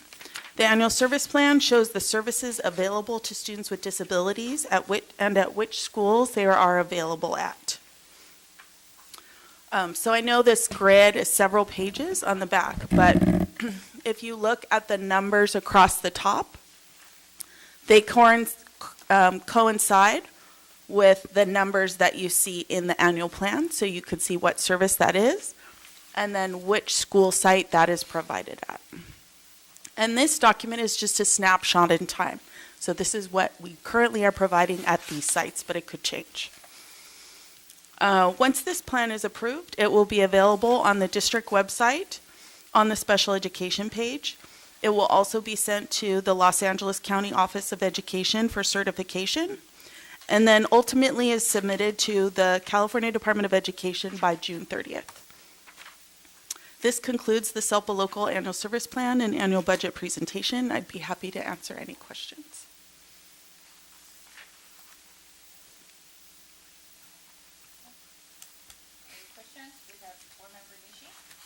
So, a quick question here.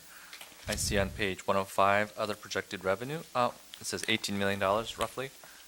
What is this other projected revenue? So this would be a question for Tuan, but I don't know if he's still on. I am, and I'm ready to answer that. This is your local contribution. This is what I'm just gonna call that the local contribution. As you can see here, right? It will cost about $39 million to run our special ed program, and this I'm pretty sure that this doesn't include the transportation part, and we receive funding from the state, from the federal government, and from other state funding, but the local contribution, meaning that the general fund or contribution is $18.2 million into the special ed program. Thank you, Tuan.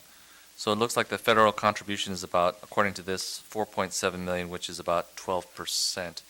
Didn't they promise to pay us 40%, or is that just an illusion in my mind? There's been a lot of legislation proposed to increase funding because it does not completely fund special education. And so there's been a lot of promises made, a lot of discussion, but we don't have anything official saying that they will be increasing special education funding. Because I remember at CSBA, we were talking about trying to get the federal government. One person said we should have them 100%, which that's ridiculous. I get that. Mm-hmm. But I thought the goal was 40%, and the actuality is 12% that we're getting from the federal government to assist us with this very important population. And so how much is that per student, roughly? So we have... Go ahead, Rochelle. Oh, I was just going to say, we have about 2,400 students with disabilities in the district. So dividing out this 39 million with 2,400, that's the number per student, roughly? Okay, I'm not going to do the math, but I can figure that out. You can look at that. The 2,400 students, yes, you can. Yes, that's the total cost. Yes. Okay, thank you. And then the CAC was pretty much in agreement with all the specifics of the plan? Yes, it's a template plan, but in the spirit of transparency, we go over the entire plan so they can see, where the money is going and what programs are available to our students. So could the CAC express an opinion that's different than the template? They could absolutely express an opinion, and we can consider that information. But really, the purpose is to show what programs are provided, and these programs that are in here are all required programs. Okay, so then they're there to say we saw it, but they can't really make very substantial changes to it. No. There's not even a little bit of leeway. There's the way this money is spent is that each student has an individual plan, and we are required to provide the services that are in that plan. So that's a decision of an IEP team for each individual student. Right, but I'm aware of that, but I'm thinking that this is like a larger budget of everything. So then I guess this is an estimation of what those costs will be. Yes. Okay, all right, thank you.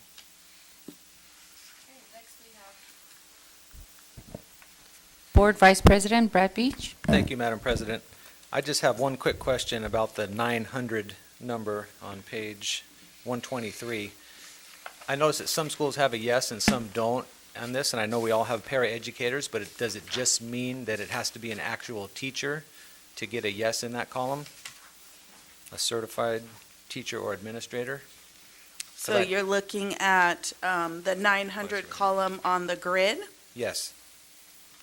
And I was looking at the description on page 123. The only distinction I can make is paraeducator or paraprofessional support supervised by a qualified certificated teacher or administrator. So do some schools have different credentialed paraeducators, or what would cause someone not to have a yes for that? Because there's paraeducators at every school, right? Right, we do. I would have to look up the exact criteria for that. Okay. Doesn't have to be now, but if you could just get back to me about that. Thank you. And also, this is just a quick question. Is there, I know I understand the funding is here, and of course, the parents who have special education students, they themselves need so much support, just emotionally and psychologically. And is there a role, job description, where there's a caseworker or some sort of service where when the parents identify or know that their child has special needs, then they need special education, like a caseworker can kind of hold their hands and hold them, carry them through each step and kind of provide and educate what resources are available? What is that called? So we of course our special education teachers are well versed in services for students, and so they're a tremendous resource to families. So our staff are a great resource for families. We also have the Community Advisory Committee, which are made up of parents who have students with disabilities who are also a resource to families, and we provide trainings throughout the year for families in what resources are available, and then put them in contact with other parents who have children with disabilities. And then another entity, which is not part of the school district, but is an entity we work with, are regional centers. So our school district works with Harbor Regional Center, which has a family support group that can provide resources to parents. They also have a resource library. Okay. So there's a parent support group and resources, or they need to reach out to Harbor Regional Center. They can reach out to our Community Advisory Committee. They can reach out to the Family Resource Center for Harbor Regional Center. We also partner with TASK, which is a parent organization that we have come to our CAC parent meetings and do presentations for resources that are available to them. But there's no specific, like the case. So typically, Regional Center provides a case manager to families if they're a client of Regional Center. Yeah. So something similar to like a counselor. Is that something that you might look into? Or is there a need? Yeah, we have a lot of resources available, to families. Okay. Thank you. Okay, any other questions? All right. Seeing none, may I have a vote? All those in favor? Aye. Okay, motion passes. Thank you, Dr. Chavez, for waiting all this time until 10. Do we have to vote to extend the time? Okay, now we are ending up. At 10:30. Let's get closer to 10:30. We might get done. Oh, yeah? Are you sure? Okay. Probably not. Okay, we'll wait until 10:30 then. 3.20A, contract with CSAL. May I have a motion to approve request to contract with CSAL to provide supplement software to Google Classroom for young students in grades TK, first grades for student and parent communication and engaging students in learning experiences that make thinking and learning visible for the 2022-2023 school year. So moved. You on your second. Any public comments? There are no public comments, Madam Any President. discussion? All those in favor? Aye. Okay. 3.21, may I have a motion to approve request to adopt the textbook titled Marine Science, second edition, 2019 for the 2022-2023 school year. Motion to approve, Eugenio. Second, Nishi. Any public comments? There are no public comments, Madam Any President. discussion? It's a good book. I really enjoyed. I think the committee that came up with this one did a good job of vetting out the particular things. See, this is a really good staff report, so I just commend staff for this. I almost want to be a marine biologist after reading this. Okay. All those in favor? Aye. Okay, 3.23-A, May I have a motion to approve the new high school course titled Dual Enrollment Auto 140 to begin in the summer of 2022-2023 school year? Do we skip one? Did I skip one?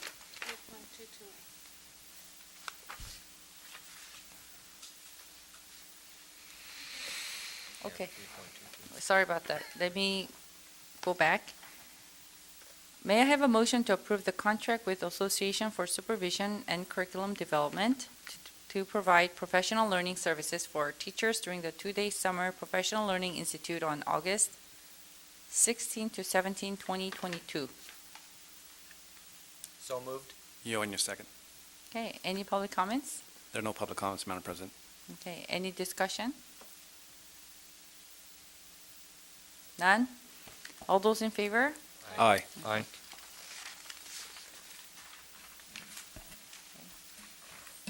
Okay. May I have a motion to approve the new high school course titled Dual Enrollment Auto 140 to begin in the summer of 2022-2023 school year? So moved, Nishi. Yo, in your second. Any public comments? There are no public comments, Madam Any President. discussion? Okay, I have a question. So is this part of, which high school will offer this? Artesia? Yes, this is Artesia High School that received a special partnership grant with Harbor Freight, and this is part of that partnership program. Okay, only Artesia High School offers this? Yes. Okay, well, this is excellent. We need to have more of these in other high schools too. Is it possible? Well, as always, we will continue to expand our programs based on the success of the data that we have in front of us, and we'll continue to seek opportunities with Harbor Freight to possibly expand the program. This is dual enrollment with the Cerritos College, right? Yes. Okay. And the auto shop is going to be at Artesia High School, or they have to go to Cerritos College? It's at Artesia High School. Artesia High School. That's even fantastic. Great. All those in favor? Aye. Aye. Okay. 4.13-A, may I have a motion to approve bid award ABC 1591 Gar High School modernization to Cal City Construction, Inc. as lowest responsive and responsible bidder? Motion approved, Eugenio. Second. Mr. Nguyen? Thank you, Board President Yu. I share with the board an article from the construction associations about inflation costs. We know that for my budget presentation, regular inflation is 8%. Construction inflation due to the labor shortage, the supply chain disruption is approaching 20%. So it's going to be very challenging for us moving forward to implement the bond program. Having said that, for GAR in particular, we have to go out to bid multiple times to get to where we are, and we believe this is a solid bid that is within the budget that we can live with, and we're able not to reduce any of the scope. If you recall, the students from GAR came and spoke to you and asked that we would need to take care of them and make sure that they have the same thing as the other school, and tonight's presentation will show that. So we're very proud of the work that we were trying to do to ensure equity among the high schools, even though with the high inflation. So with that, I'll turn over to Mr. Carter to present to you the scope of the work for the project tonight. Mr. Carter. Excellent. Thank you, Mr. Nguyen. Good evening, President Yu, Vice President Beach, distinguished members of the board, Dr. Su. So tonight, again, we are here to present the scope of work that we are proposing for GAR High School. So I'll start with my presentation.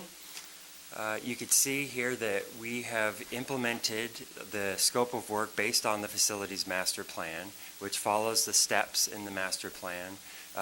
First and foremost, safety and security, technology, evolution, parity, and sustainability. So with that, we have our board-approved priority list that is derived directly from the master plan and from the steps in the master plan. So this is what we used to collaborate with the school site to develop the final scope of work and ensuring that this was in alignment, obviously, with the facilities master plan and the steps. With that, here's an example. This is the original facilities master plan that was created in 2017 by WLC Architects, who's now PBK Architects. And this is the scope that we will be implementing at Gar High School. To list it out in more specifics, starting from the top, we're focusing on campus security, technology, finishes, furniture, which are core to the actual classrooms at Gar High School. Doing restroom renovations, we're taking their existing science wing and remodeling the entire wing to bring it up to the 21st century standards like you will see at Artesia High School and the new science facility that was just recently opened at Whitney High School. We will be renovating their multi-purpose room slash now it would be called their theater or black box theater, which will allow the staff to have a more robust facility for performances for students in band and theater. We will also be renovating their media center, which is consistent with what we're doing at the other high schools. New HVAC in the gym, which is something new to the campus, which they haven't had in the past. Replacing the existing grass field with a brand new synthetic field, and in addition to that, to increase safety, we're replacing the synthetic track that already exists at Gar High School with a brand new synthetic track. Small minor office renovations and upgraded CTE sports medicine lab. So quickly I will go through the different areas of focus through this construction project. First and foremost, here's an example of the media center. So again, taking their existing library, creating it a 21st century state-of-the-art media center like we'll see at some of our college campuses to really become a core and a central facility for the students. Another view of that, we have a few. You can see that we created several different areas in here, not only just for collaboration areas for the students, but also breakout areas for conferences and meetings. So really the media center is now fully multi-purpose and flexible. Another example of the media center and the small cafe area that we would have. So if students are there, let's say after hours, there's a place for them to get refreshments and stay energized. So we had mentioned the CTE Sports Medicine Lab at Gar High School. We're taking the existing facility that they're using, upgrading it using some of the grant money that our CTE program was able to get to purchase some equipment for that space and just accentuate the program. In addition to that, I had mentioned that we're doing the science facility. So keeping in alignment with the design and the features that we have implemented at Artesia and Whitney High School, this is a rendering of what the final science wing modernization will look like at Gar High School. Our typical classrooms, they again mimic the same standards that we've been implementing in all of our secondary schools with the flexible furniture, the new finishes, the technology upgrades, increased bandwidth, just a very robust system for our teachers to be able to have more tools to utilize for teaching in the classroom. In our new NPR building slash theater, we'll call it, in addition to just renovating the existing building, we have also added this small pop-out that you see that says 700 NPR on it. It's a ticket slash concession stand, also providing additional restrooms. We were able to increase ADA compliance by doing this. It's hidden within the building, but there's now an actual ADA lift for wheelchair accessibility to the media center controls for the theater. So, you know, we just really increased the flexibility and availability to everyone to use that space. And you could see the area that I was speaking of just recently was up in the top. You can see those two windows where we're able to actually have a real sound booth, which is something that they haven't had in their existing theater at GAR, and also retractable seating. So during the day, if we have just students using the space, those seats can fold up, and now we have a more open space. Again, keeping flexibility in mind in all of our designs, being able to use the spaces for as many situations as possible throughout the school day and throughout the school year. Just another view of that with some of our rigging equipment and different materials inside that building. And here we are with our, in my opinion, extremely impressive rendering of the new GAR High School Stadium, upgrading it to the state-of-the-art synthetic track and field materials, and I think the Rams might be knocking on our door asking to use our facility in the future. Adding HVAC to the gym, as I touched on earlier, this is just a quick rendering. Again, there was zero HVAC in the gyms previously, so all of our high schools, this is up and coming. We'll be implementing this, so this is a huge upgrade and improvement for our sports teams. And quickly, I'll go over the schedule. So today, we are here in front of the board requesting approval for award of the contract, which will then in turn, if tonight we are able to award the contract, allow us to begin construction on June 13th, which is right around the corner just after graduation. And then we will begin and do our first summer phase this actual summer starting June, completing that first phase in August, reopening the classrooms to the students, and then creating some areas of work throughout the school year that are separated from the students, that are still safe and allow us to move forward with the project, however, keep the campus functional. So that will continue through the school year, and we'll complete our final phase next summer, the summer of �23, which will wrap up the classrooms and the finishes and all that, the furniture and things that will come at the very end. So with that, that is my presentation for GAR High School. Right. We have Board Vice President Brad Beach. Thank you, Madam President. Well, Dr. Eugenio and I went to this school about 30 years ago now, and these are beautiful renderings. I mean, I'm ecstatic. The track looks incredible. It's going to be similar to Artesia. The one question I have is I've gotten some complaints from parents that the weight room didn't have HVC. So I noticed the 6 looked like they were on top of the gym. Yes. Is one of them going to be piped into the gym I will area? have to look into that. I'm not 100% sure, but Okay. I'll check with our architects, and we can definitely get back to you on Yeah, that definitely needs to be in there if it's not. Yeah, totally makes sense. Okay, thank you. I think the weight room has the big fan, right? Well, that's a big fan because Okay. we don't have HVAC. Right, no, I get it. Board Member Ninishi, your turn. Sorry, I just thought it was a good question. So I noticed and by the way, it's also a great plan. I like the fact that we're going to be able to supply everything that's there. But I don't remember actually the thing about the football stadium being part, or the football field being part of the original plan. And it doesn't look like it was part of the original plan here on the original master plan. So this is, I guess, something new that we've added on? Yeah, this was something that, again, followed suit with what we did at Artesia High School, and also paying attention to our needs for safety and security and health and welfare for the students. There were definitely some safety issues with the current existing facilities that we wanted to address. So by replacing the track and field, we're addressing those as well as upgrading the facility. Okay, so though it was not in the original plan, we're making it safe, so that's a good thing. Notice that, and I don't know that there's a specific need for lunch shelter, but I didn't see anything, lunch shelter plan in here.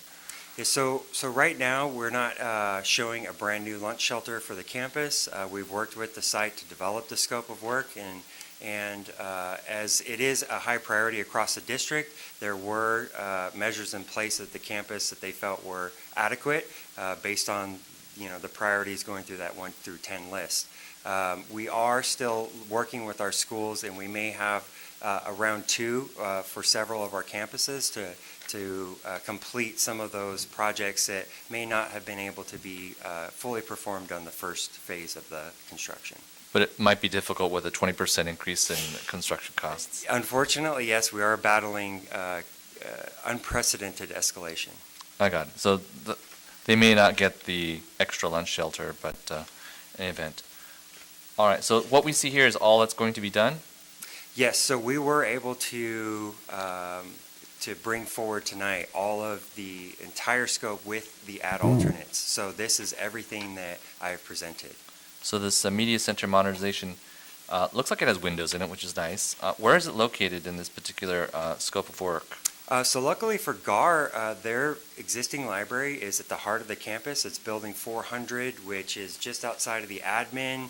Kind of, like I said, very central inside of the campus. Yeah. So it follows suit with us wanting to make that a hub for the students. That's a great idea. Being centrally located. That's really nice. That's good. The theater here. A black box theater. It's very nice. Looks like, how many seats is this theater? That is a good question. I'd have to get back to you. I'm not sure off the top of my head what it was. I know that the site did initially request a much larger space, but obviously with the limited funding and existing facilities, we wanted to make sure that we could cover all of their scope. So we did maximize that building and the space available for performances as much as we possibly could. So I'm just making sure that it actually fits the needs, because I know there's another the theater I know is really, really old. The existing, that's not where this is going though, correct? Yes, It's going so on the side of the different we building. actually are taking the existing NPR and we're actually flip-flopping it. So currently, I believe it's the north side of the building is where they have their stage and they're mainly their performances. So now what we're doing is kind of reorienting the building because of the fact that that building is of age. There are certain DSA, Division of State Architect requirements that go into structural modifications and things we have to consider. So by reorienting that building, using the existing footprint and adding that piece that I showed you on the outside, which is the restrooms, the ticket booth, it actually houses a lot of the infrastructure. That was the most efficient design to get as much as we could with the dollars that we had available. No, I understand. So you're using the existing theater that they have right now, the Yes. one I've been to, and you're adding on a ticket, which sounds like good, and looks like you're making it go up, which is also really nice. And this particular thing is also even expandable, so that you can, or actually not, retractable. Correct. So that way you can use the room for other things, because before I think it was just regular chairs, and now everybody will have a nice seat. Everybody will have a little bit of an elevated view, so you can see from the seats in the back. Yes. And where's the stage? Is the stage on the ground though? Yeah, the stage is I believe at the ground level. That's kind of like the black box style Right. theater, because of the fact we weren't able to, expand the building vastly. We did what we could. That's why you see the collapsible seating to maximize that space as much as we could. No, that's great. That's great. But there's no curtain either. There is. There actually are multiple series of curtains that we Okay. have to set up different, Oh, I see it in this picture right here. Yeah, I There forget is which curtains. slide it was, but there is one slide that shows a picture facing see towards multiple the stage, and you'll curtains. see like 3 sets of curtains, so they can have different scenes set up behind each set.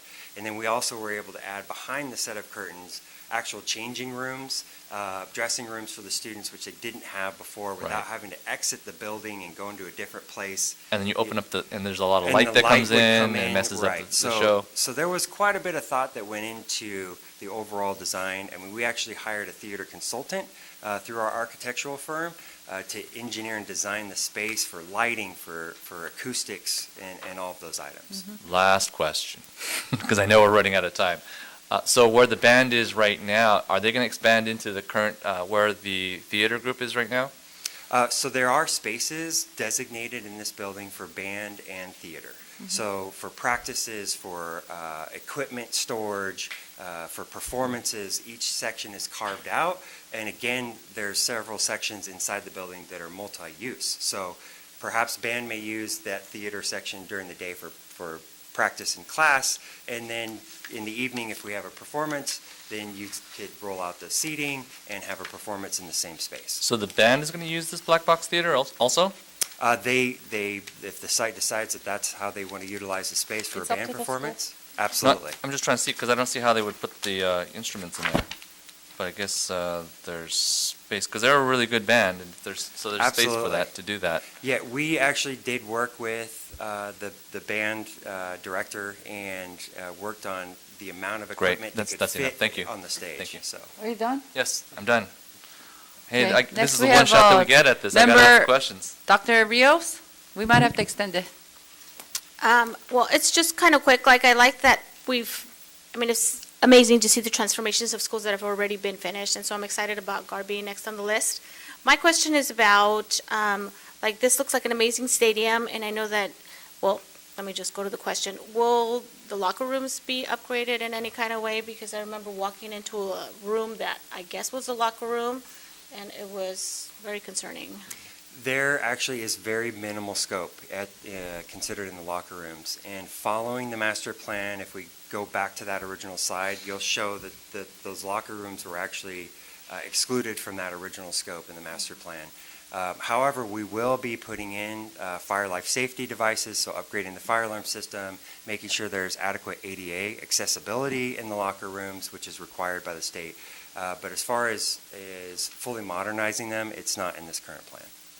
Well, I would like to at least see something that, what we walked into was, there were holes in the wall. So definitely putting some upgrades, because if athletes are going to be walking out into these amazing facilities, then it'd be nice to know they're coming from or changing in facilities that are at least adequate. Agreed. That might not- That's it? Okay. Thank you. Thank you, Mr. Ryan Carter. That was a wonderful presentation. Thank you. And it is very exciting that GAR is going to be upgraded. Just want to enhance that, if you can focus on the campus security. Things are changing every, year, new things happen, and if we can have the latest update, that'll be really appreciated. And when you start the renovation on June 13, how long do you project this will go? Well, so the total project is going to be over the course of a full year. So it's approximately 14 months total duration. However, by August of 2023, we will obtain substantial completion based on the schedule we have right now. And it'll bleed somewhat into the next month or so in just punch list items. But however, by August of 23, the students should have their campus fully renovated. Okay. Well, thank you. I think it's exciting that, GAR's band is amazing, and the football, I think they'll be so excited. So thank you very much. I have just one comment. You're kidding me. Just one comment, real quick. We're going to have to extend it. Well, I think it's important because we should, so I got a lot of comments about we're closing down the baseball fields and everything else like that. So in the future, maybe if we had some advance notice that facilities are going to be closed, like for example, the Rand Stadium is going to be closed, and I don't know that I had a lot of advance notice that this was going to happen, and if I have that advance notice, I can calmly tell them it's all part of the grand scheme of making GAR a much better place. So I'm hoping that in the future, when we have these renovations, we get a little bit more advance notice, and so we can let the parents know, and we're not speculating as to what the cause is, because people are saying we're closing down the baseball program. I'm like, no, I'm not. I didn't know about it. So if you could do that in the future, thank you. Absolutely. Okay, thank you, Ryan, and thank you for being assertive. Continue to do so. I know you received some beating, but I know you're looking after the best interest of our district, so Thank you. keep up the good work. Thank you. Any other comments? Okay, we're going to vote. All those in favor? Aye. Aye. Okay, motion passes. Thank you. Okay, we have 5 minutes for board members' reports. Do you want to extend the time, or you guys want to kind of end by 10:30? Okay. So let's start with Dr. Michael Eugenio. I'll do a quick one. Okay. Thank you, Madam President. On May 20th, I was able to sneak a peek and briefly attend Cerritos High School's inclusive You and Me prom. My wife, May, and I dropped off our daughter at this wonderful event. At the entrance of the gym, attendees were greeted with a red carpet welcome and entry. The gym was decorated beautifully, and the lights and music looked like and felt like club atmosphere.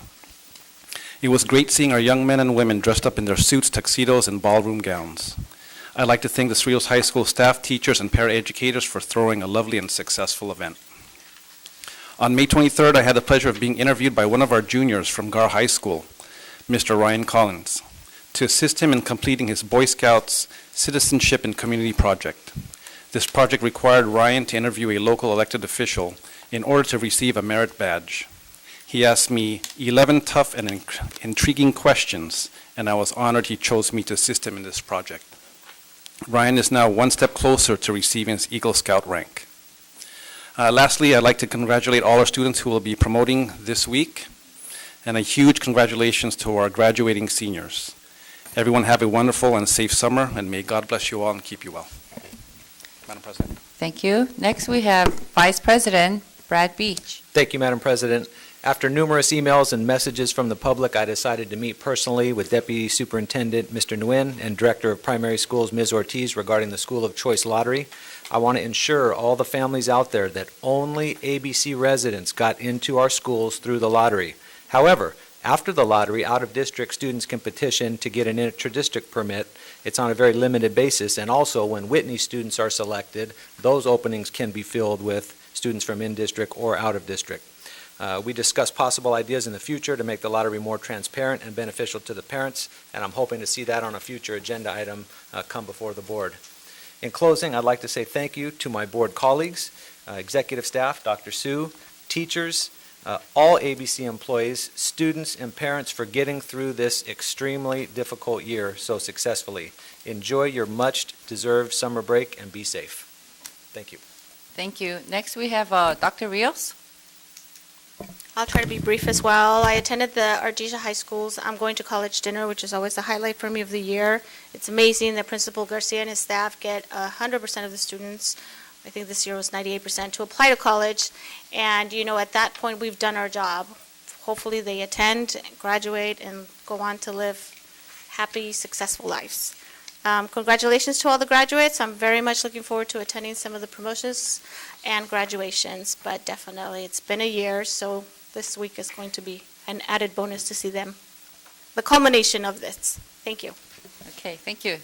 Next, you have Board Member Nishi. Be really quick. Visited Neiman Science Fair. It's very great. It was a lot of fun. Adult school. Did not get a haircut. That's a good thing. Actually, that's not a good thing. It's really cheap.